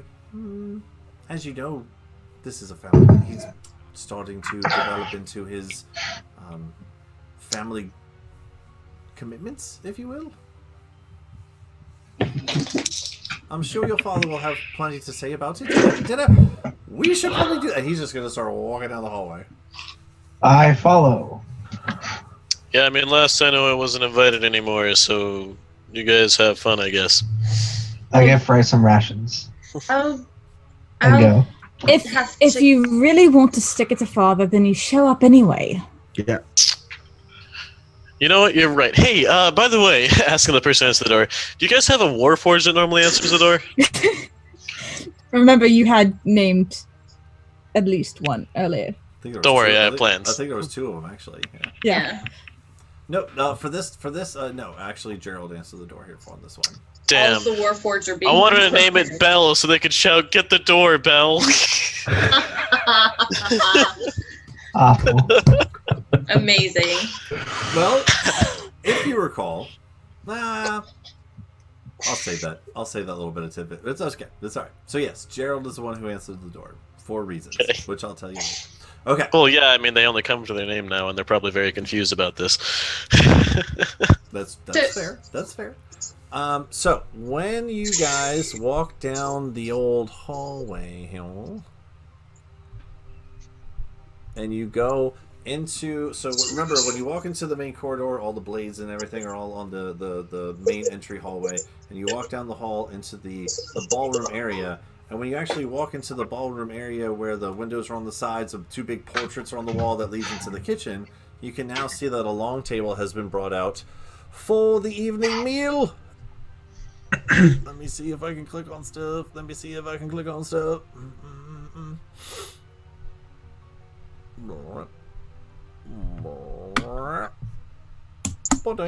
gotta. Did that show up on this thingy thingy? Yeah. Looks like it did. Haha. Get in the thing. There we go. All right, I did it. All right, cool. There we go. So, Okay. as you guys walk in, you can see the long table, and you also do see a number of Warforged actually walking around with plates coming from the back. This is, if you guys can see, this actually says hallway where you guys came from. This is the kitchen, down where you were. That's the 2 portraits there, right? You actually do see Calypso walking up to the table about to take a seat. Gerald has made his way down here. You do see the Count is at the one end of the table, the Viscount.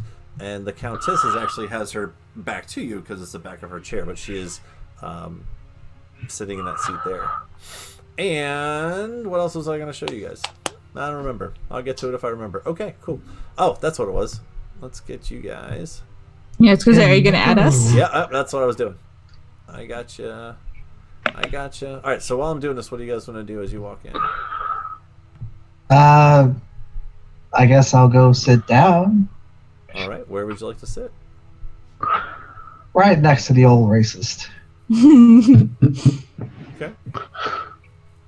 You should be able to move your tokens. I don't know if you can or not.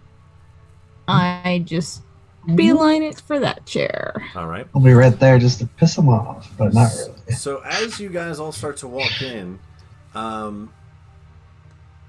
you're gonna see the Viscount at his seat, and look down and stand up in his chair. Good evening, Mother, Father. I heard you had a message for me. And as you hear the voice, you see the Countess actually stand up and turn and look in her chair. Persephone, where have you been? And she stands up and starts to walk towards you. Oh, did Calypso not tell you? She did find me. Yes, we have much to discuss. Wait a minute. Wait just a minute. And she looks over at her other daughter, Calypso. Did you know about this? Oh, no, I didn't tell anyone I was going to be here. I didn't even tell my friends. Right I'd hired another... Right before she was about to answer, so that's good. Yeah. All right, go ahead. Yeah. I had hired another glory hound to take my place on the escort mission, and then followed to keep an eye. They didn't even know I was here until they came to the academy and found me. Very surprised. The Viscount is still just standing there, just glaring at you.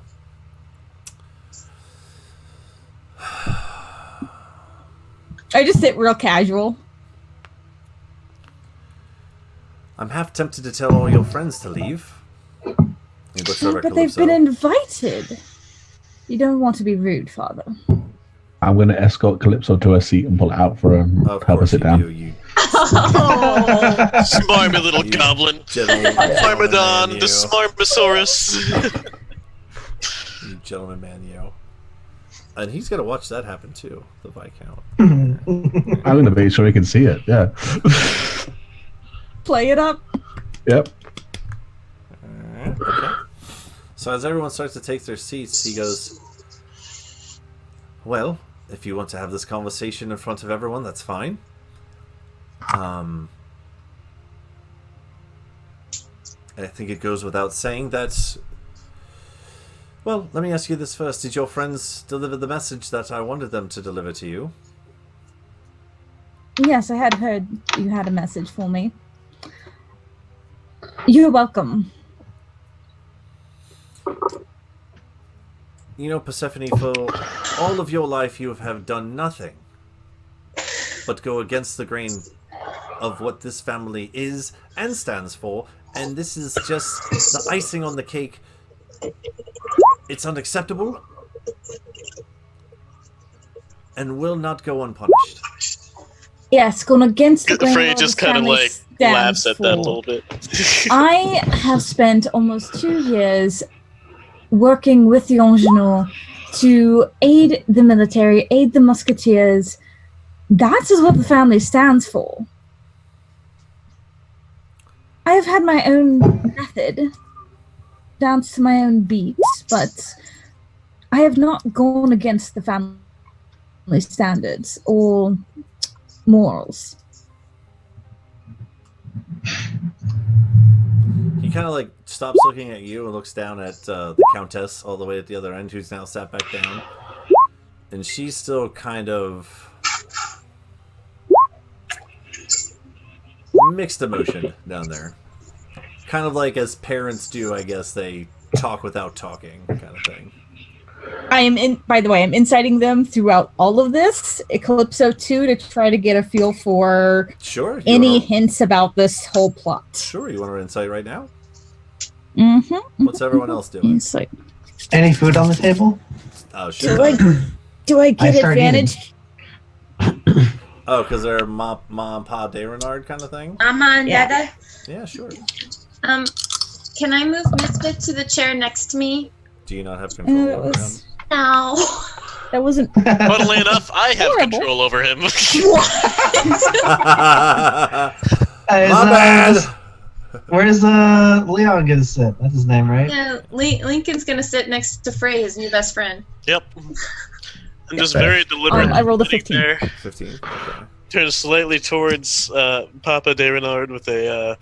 Well, it would be glaring if I had a face he could see, but just, I guess, doing whatever I can to radiate a slight aura of menace. Yeah, I'm just eating food. watching. Just watching Dad. Ilona's just eating food and playing with her new skirt. Occasionally reach over, grab a thing, and stuff it in my mouth. All right. I'm waiting for an opening or any sign that I should do my protection from evil and good on him. Okay. So as you are having all these conversations, everyone starts to sit down, and he looks around. He looks towards you, and he looks down towards the Countess, and then he looks around at everyone. And he kind of, as he's still standing, he slams his hands on the table. No one gave anyone permission to touch anything on this table. And you are all guests in my house. It's called the Fuzz. Run! Grab a turkey leg, get the fuck out!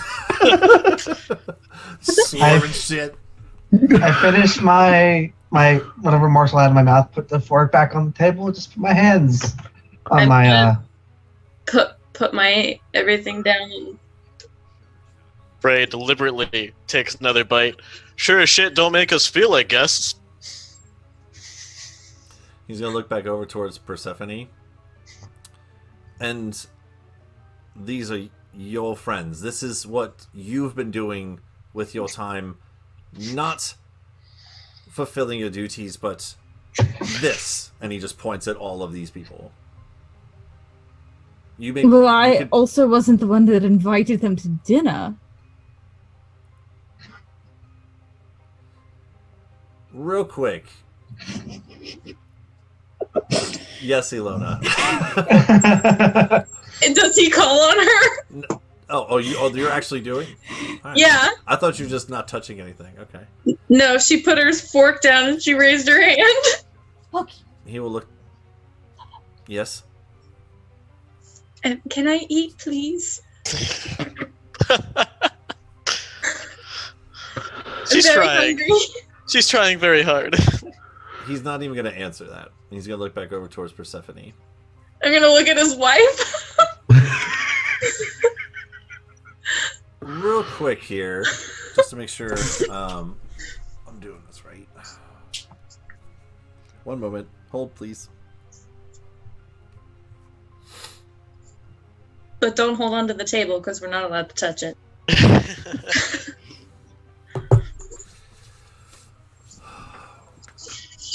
Percy, what you thinking about right now?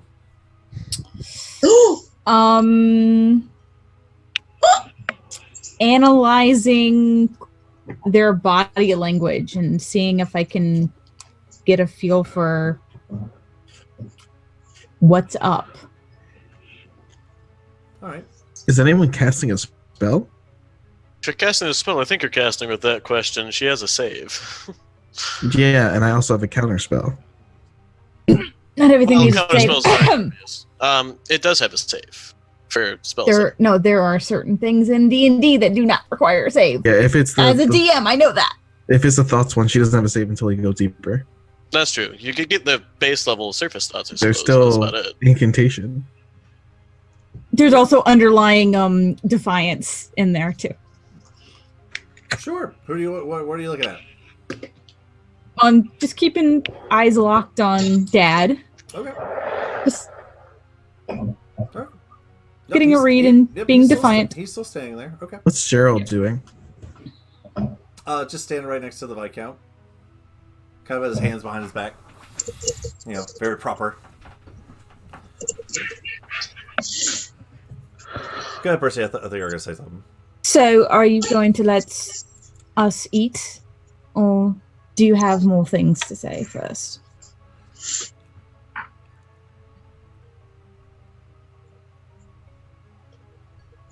I believe we should talk about further matters after dinner. I don't want to be rude to all of Calypso's guests. And he's going to sit back down.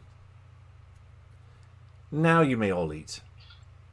And he kind of snaps his fingers, and all the Warforged, by the way, have stopped when he stood up. They're like, oh, fuck. And when he snaps, they all start going again. All right, I have my fill of food.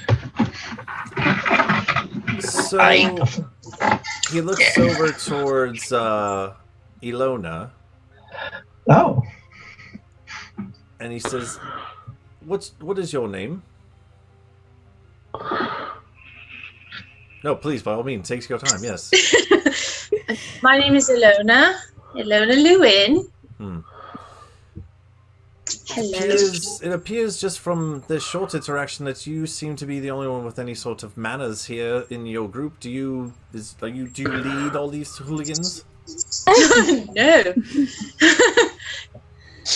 No, I have the least idea of what I'm doing, actually. Super using the right forks and the right spoons. Yeah, I didn't even have on my lap yet. You are ignoring several others that In terms of being most proper, I think actually Styx takes that goal. Aside from me, of course. He's the one that told me that I needed to dress for success. So that's why I have shoes that fit me now. Frey. Of course, it has nothing to do with me, of course. Hey, Frey. And Percy, of course. What you thinking about? Just abject disgust towards this guy, thinking he's a fucking terrible host and an asshole and a racist. All right, good. Cool. I don't like him. All right, and I'm not afraid about it. Okay, all right. So the Viscount will sit back down and start eating after he snaps his fingers and everything. So did you hear, daughter, about what Andromeda now has to fill your place, since you can't help but bring this up enough decline to fulfill your duties to your family? I've done far more than any marriage arrangement could do just in my 2 years with the Angenois. Yes, and that's not your place to decide what and who and where you get to go. This is not some ragtag family. We have generational roots in this city. And you are turning your back on multiple lines since this town has been rebuilt. Yes. What makes you think that you are so special that you don't fall into line? And he looks over at Calypso. Your oldest sister knows her place. Andromeda knows her place. Well, quite frankly, Father, I have far more potential than either of them put together. No offense, sister. She looks over like, Actually, yeah, she did come with us. On the beans. Yeah, right? I don't know. I Cliff's fucking was lied pretty too.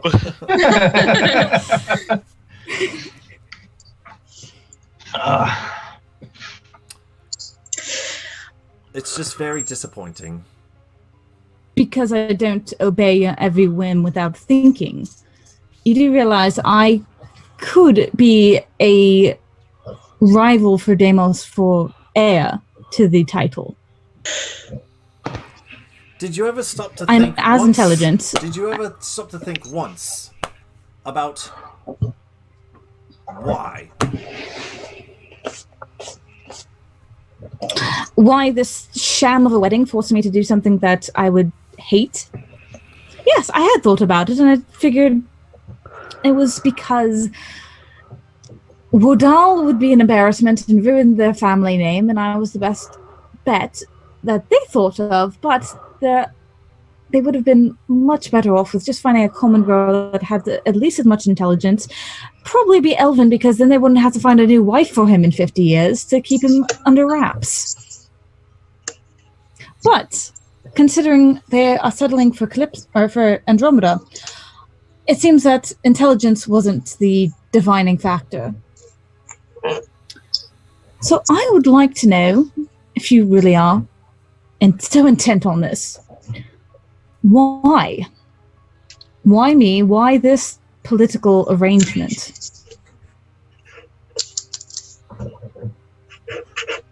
Sticks, How's the food taste? Sticks, what do you think about right now? Mainly burning him. Alright. It's cool, calm, and mainly burning him. I love If he this steps out of line. Okay. Alright, cool. You Good. die in Good. a fire. It's completely controlled thought, and then there's just that if you touch her or say the wrong thing, you will burn. Okay. Okay, good. Good to know. Okay. Alright. Back up into the conversation. He's going to start to grind his teeth a little bit.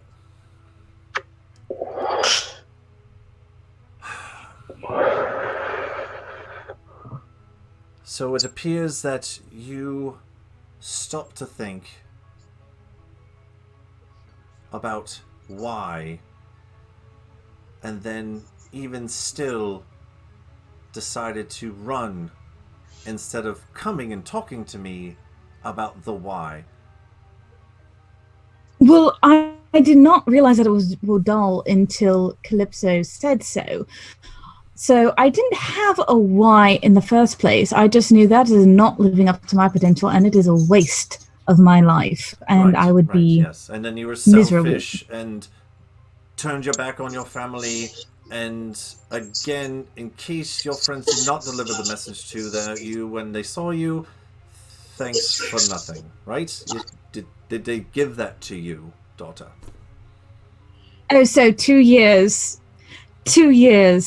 dealing with the Musketeers and the Ingenues, building machines for the army that you control. That is nothing. Thank you, Father. So kind.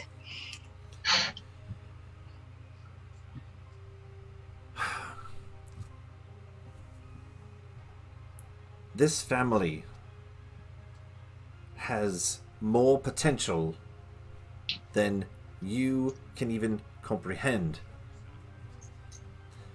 There are things in the workings to bring us to the top. Oh, so do elaborate. Enlighten me, Father. Now you're interested. Not before, but now. No. So you get to pick and choose when you're a part of this family. I understand. Fantastic. Well, this dinner is going swimmingly well, and you're going to see the Countess on the other end, like, Zephyros, calm down. No, I will not calm down. I have a daughter looking over Calypso who understands her place. I have a daughter, points over at Percy, who's selfish beyond her own means and always has been, and I give her one other chance to make ado and make amends. And he's going to hold his tongue for a second. It's not worth it. It's not. And he's just going to start eating. He's going to try to be... By the way, where are Deimos and Hector? Gerald was rather vague about it. He's going to look down at the Countess. What you think about right now, Percy? I'm actually curious about Deimos and Hector. Okay, okay, fair enough. All right, cool. I want to hang out with my brothers that actually understand me. Okay. So the wife's reading our minds. Got it. He's gonna look down. He's gonna look down and look over at Percy and say, "You know, that's more for family concerns, I think, at this point." Oh, father. You mean Please. more for your pawns to be pushed into with no information whatsoever at all and no control over their own lives? So he's going to look right over at Frey and slam his hand on the table.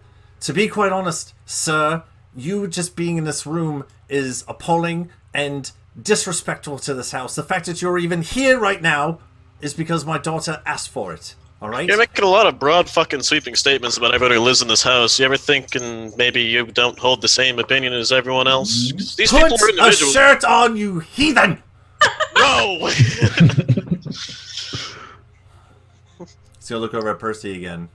You Just do shake his not head. own me. You're right. But I do own this house.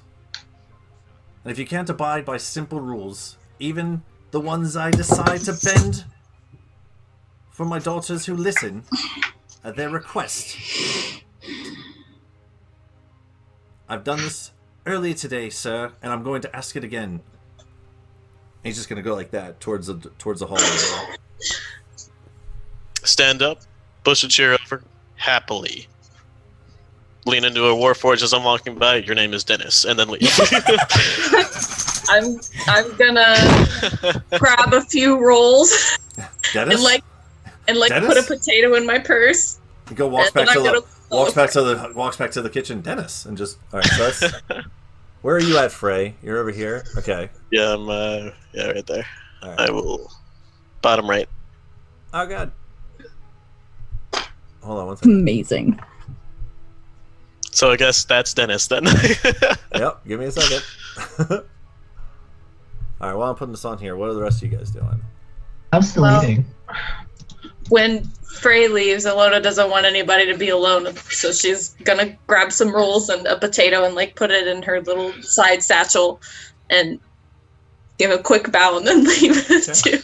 All right. So is there anybody in the entranceway, like the foyer? The hallway door? In the foyer, like where we came in. You know that had all the fancy swords and shit, Yeah, the decorating front everything. doors? No. I'm stealing a sword when I walk out too. You know, getting ready for the wall. Okay. What? Where and which and when and how and what sort? Frey, Just a random one off the wall, whatever is available. Frey, that's not your sword. I don't care. Well, yes, but see, if you steal it, then you're going to be giving him evidence that you're exactly the kind of person that he thinks you are. I don't actually care much about his opinion of me.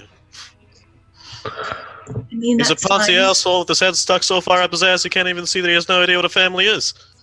Well, that was Not being quiet about this at all. quite a sentence. I'm not disagreeing with you. I'm just saying it seems like we might have to sort of work with him a little bit to get into this wedding, so it might be good to maintain somewhat of a bridge, even if it's just a thread. As Misfit walks out For with the you time guys- being. as Misfit walks out with you guys, as you go into the hallway, he does give like a just slightly right behind you, Alona. So he grabs the sword, through a monumental effort of will, lets go, and goes back towards leaving. Okay. I will erase Frey steals the sword off my. Yay! Yeah, that could have gone very poorly because that's legal things too. So Yeah, a little bit. All right. So I guess Frey and I will go try to find Fox. Okay. Probably starting at the Glory Hounds, but we'll get to that later because dinner is afoot. All right. And here. How's Lincoln taking this whole conversation? Oh, he's eating, yo. But I get, when actually, you know what? That's fair. When Alona leaves, and Frey leaves, he's gonna like take a turkey leg and go with. Yes. My man. Does one of these as you go out the door, like, and then Yes. right behind Misfit, dude. I love Lincoln more and more by the second. All right, so we have Volts, Styx, Percy, and Geo still in the room. Okay. How's the food taste? To you with your ring of the goat. You've had better tablecloths. I'm playing this where like real food tastes terrible. I kind of love it. Yeah. That's great. Yeah, like chicken tastes like wood. Like the fuck is this? Do they have a fancy tablecloth there? I feel like this is an important statement since he just said he's had better tablecloths. All right. Is anyone doing anything else? He's back to eating, being very trying to hold stuff back. Just every now and again looks up at you. Go ahead. Mother, would you tell me where Deimos and Hector are? I would like to know if my brothers are safe. Yeah, yes, they're safe. He gives her a glare real quick.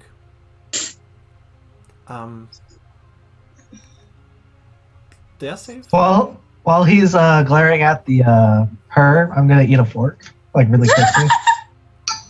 Go ahead and make a sleight of fork check. Waiting for that. With advantage, because he is not looking at you. By now, this guy's like over here. Is that with advantage, Crab? Yeah, it was. Oh no. This guy's over. Let's see. 12. Oof.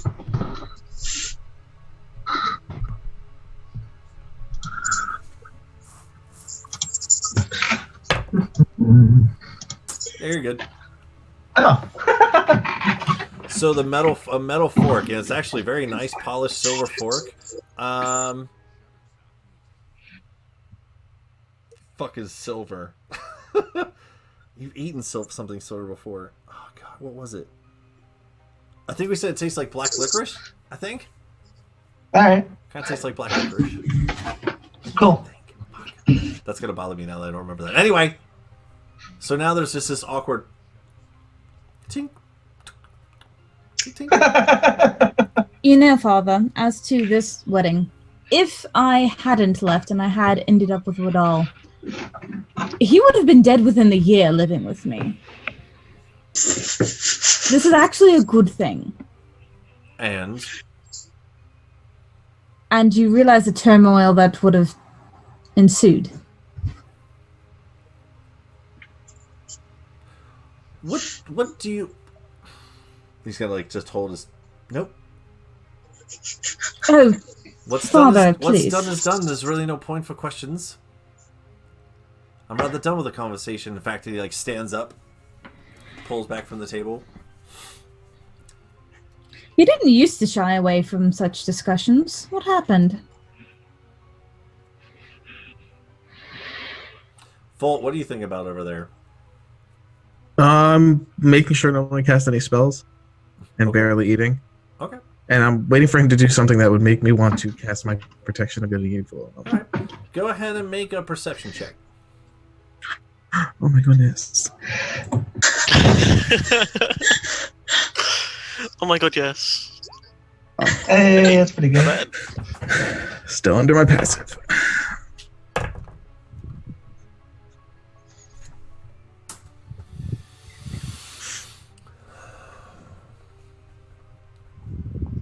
Actually, hold on.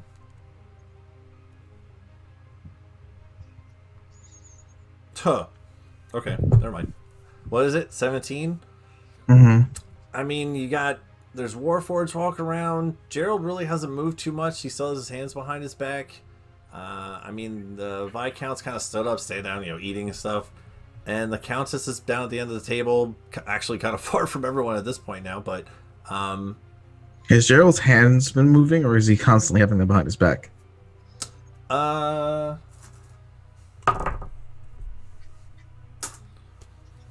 It's kind of one of those things where, I mean, from where you're sitting in that role, I mean, he could be moving back there, could not be. It's kind of hard to tell, you know. If I stood here like this all day, you know, he's has a little bit of a like sway, you know, just maybe like a nervous tick kind of thing, just kind of swaying there while, you know, the Viscount and Percy are having words. He's just nervously kind of standing there. But in terms of, you don't see him talking, if that means anything. But his hands aren't doing anything that you can tell. Okay. All right. So you are on the top of your mind looking for people casting spells. Mm-hmm. Okay. So when he stands up from the table, he's going to look back down towards the Countess when he says that I'm done here, right? And he's going to look down at the Countess, and the Countess is going to stand up too.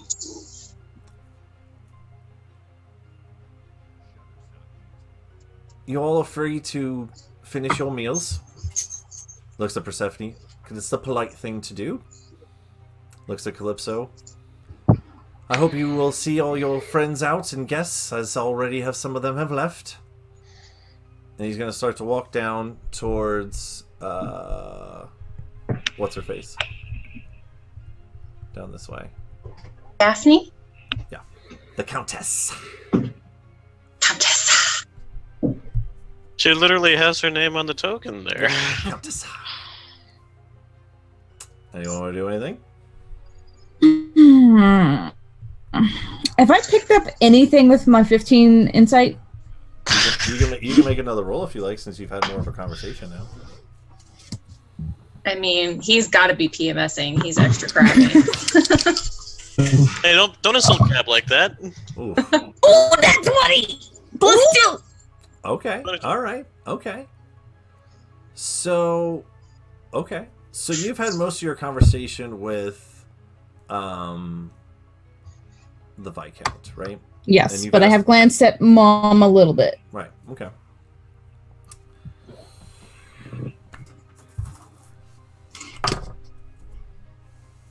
Okay. So when you're talking with Dad, from your insight, it's from your history of being with him, it's one of those things where, you know, everyone has fights, right? Mm-hmm. And sometimes, you know, you might make Mom and Dad a little disappointed at what you're doing. Even for sometimes where, you know, you didn't necessarily, you weren't necessarily at this royal thing that you're, or this noble thing that you were supposed to be at. You're always the missing kid in the thing, like numerous times, more than once, right? And it's always been one of those things where he might have been a little like frustrated. This, even for what is kind of hard to figure out what exactly this marriage is all about, definitely seems like he's like a little bit over the top about it, even for your dad, right? And on the back end, I would also say that for your mom,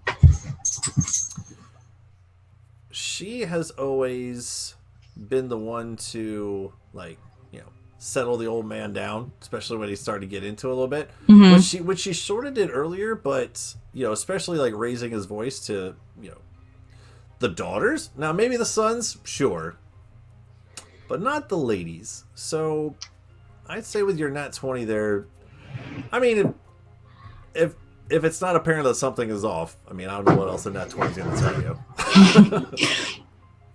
Your dad's not acting like your dad. Your mom's not acting like your mom. Gerald seems pretty on the up and up. Some of these Warforged are walking around saying Bob and Dennis and stuff now.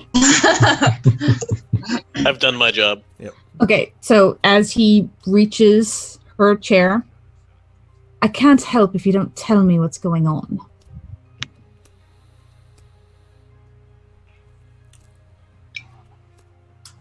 Ooh, okay.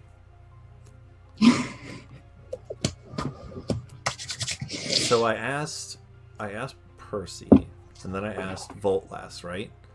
Hmm. So as you say that statement, what are you thinking about in terms of the thought process behind that statement? trying to figure out what about this has him so worked up. Trying to think, what was so special about this deal? It can't just be to protect the House of Courts. Is there something underlying? Is somebody trying to blackmail him? Just trying to piece things together. Okay, and your question was? I can't help if you don't tell me what's going on. Yeah, more of a statement. Okay, sorry. Yeah. I thought it was a question. Yeah. Just trying to hint to him, I am the smartest of your kids. I can figure something out. So as he grabs up the Countess and starts to walk away, and they maybe get, not even halfway down here, and you say that, they're both going to turn around, and she's going to whisper something into his ear. And with that, he's going to look back at you and say, "Oh, Persephone.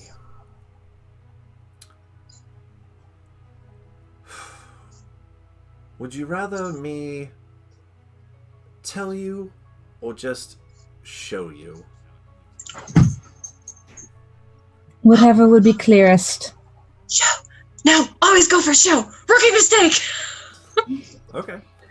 So, they will look at each other, and she's going to stand there, and he is going to start to walk over this direction, and he's not actually going to go out the hall. They're going together. Oh, God. Never mind that. Roll20 wanted me to do something else. I mean, if you highlight both of them, they're both going to move. Right. So as he walks over here, Percy, make a history check real quick. Is there a secret panel or something? Oh, that wasn't fantastic. History, 13. 13. I mean, she would be the type to find hidden things in the place. Yep, that's fair. That's fair. So as he starts to walk towards that, I'll say with your 13... Yes! He's going to pull out the end all solution. He's more of a sword guy than a gun guy, but yeah. Right. So as he walks over there, and you're like, that's kind of odd. As he gets like right up to the side of the entranceway to the hallway, right? Mm-hmm. It's almost like, how do I explain this? It's almost like as he's doing these actions, it's all coming back to you about what he's doing, if that makes sense, right? It's not as he's walking there. It's like in the process of, right? You're like, oh, wait, why is he doing that? And the thought that you're having as he's doing that is, why is he walking towards the... And he walks over, and there's these two sconces next to the hallway, which are lit, but he actually slides it up and pushes the button. And as he pushes the button, you recall that this button is the safe room for this ballroom. And as he pushes it, the doors to the kitchen close, the windows slam shut, and the doors where he's standing all slam shut as well, with these large, heavy, thick metal doors that all come from the sides, and the windows come from up above. If you want to cast that protection from good and evil thing, this would probably be one of those good moments to do that. Okay. Yeah, we'll throw it on Percy, because I don't think it's going to work on those guys. Okay.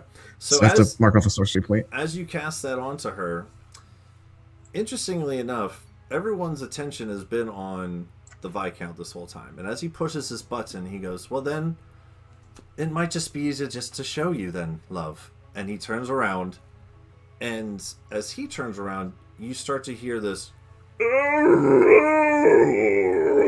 as the Countess starts to kind of keel over, and her shoulders start to, and the other one, as her dress starts to rip, she actually starts to bulge out in size and as she bulbous out the sides, again, there's not a lot of light in here, especially with the windows now closed, but all the sconces give enough light where you can start to see the reds and the yellows of the sconces start to shine off the and she starts to rip out of her shirt, and as she starts to rip out, you actually see this yellow, dark brown, wax-like figure start to cocoon out of her form, of the Viscount's form, and this skin almost kind of like drops to the ground, but not like a skin costume. The skin actually almost kind of like melts into a wax itself.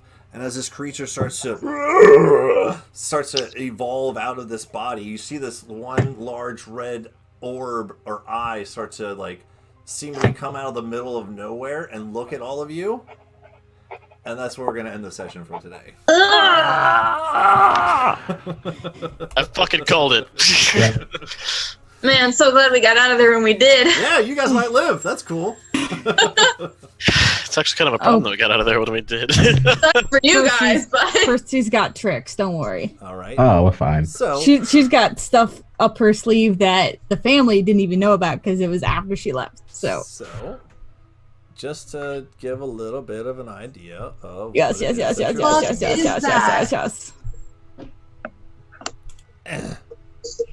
Oh no, it's her. Oh my God, she's in this!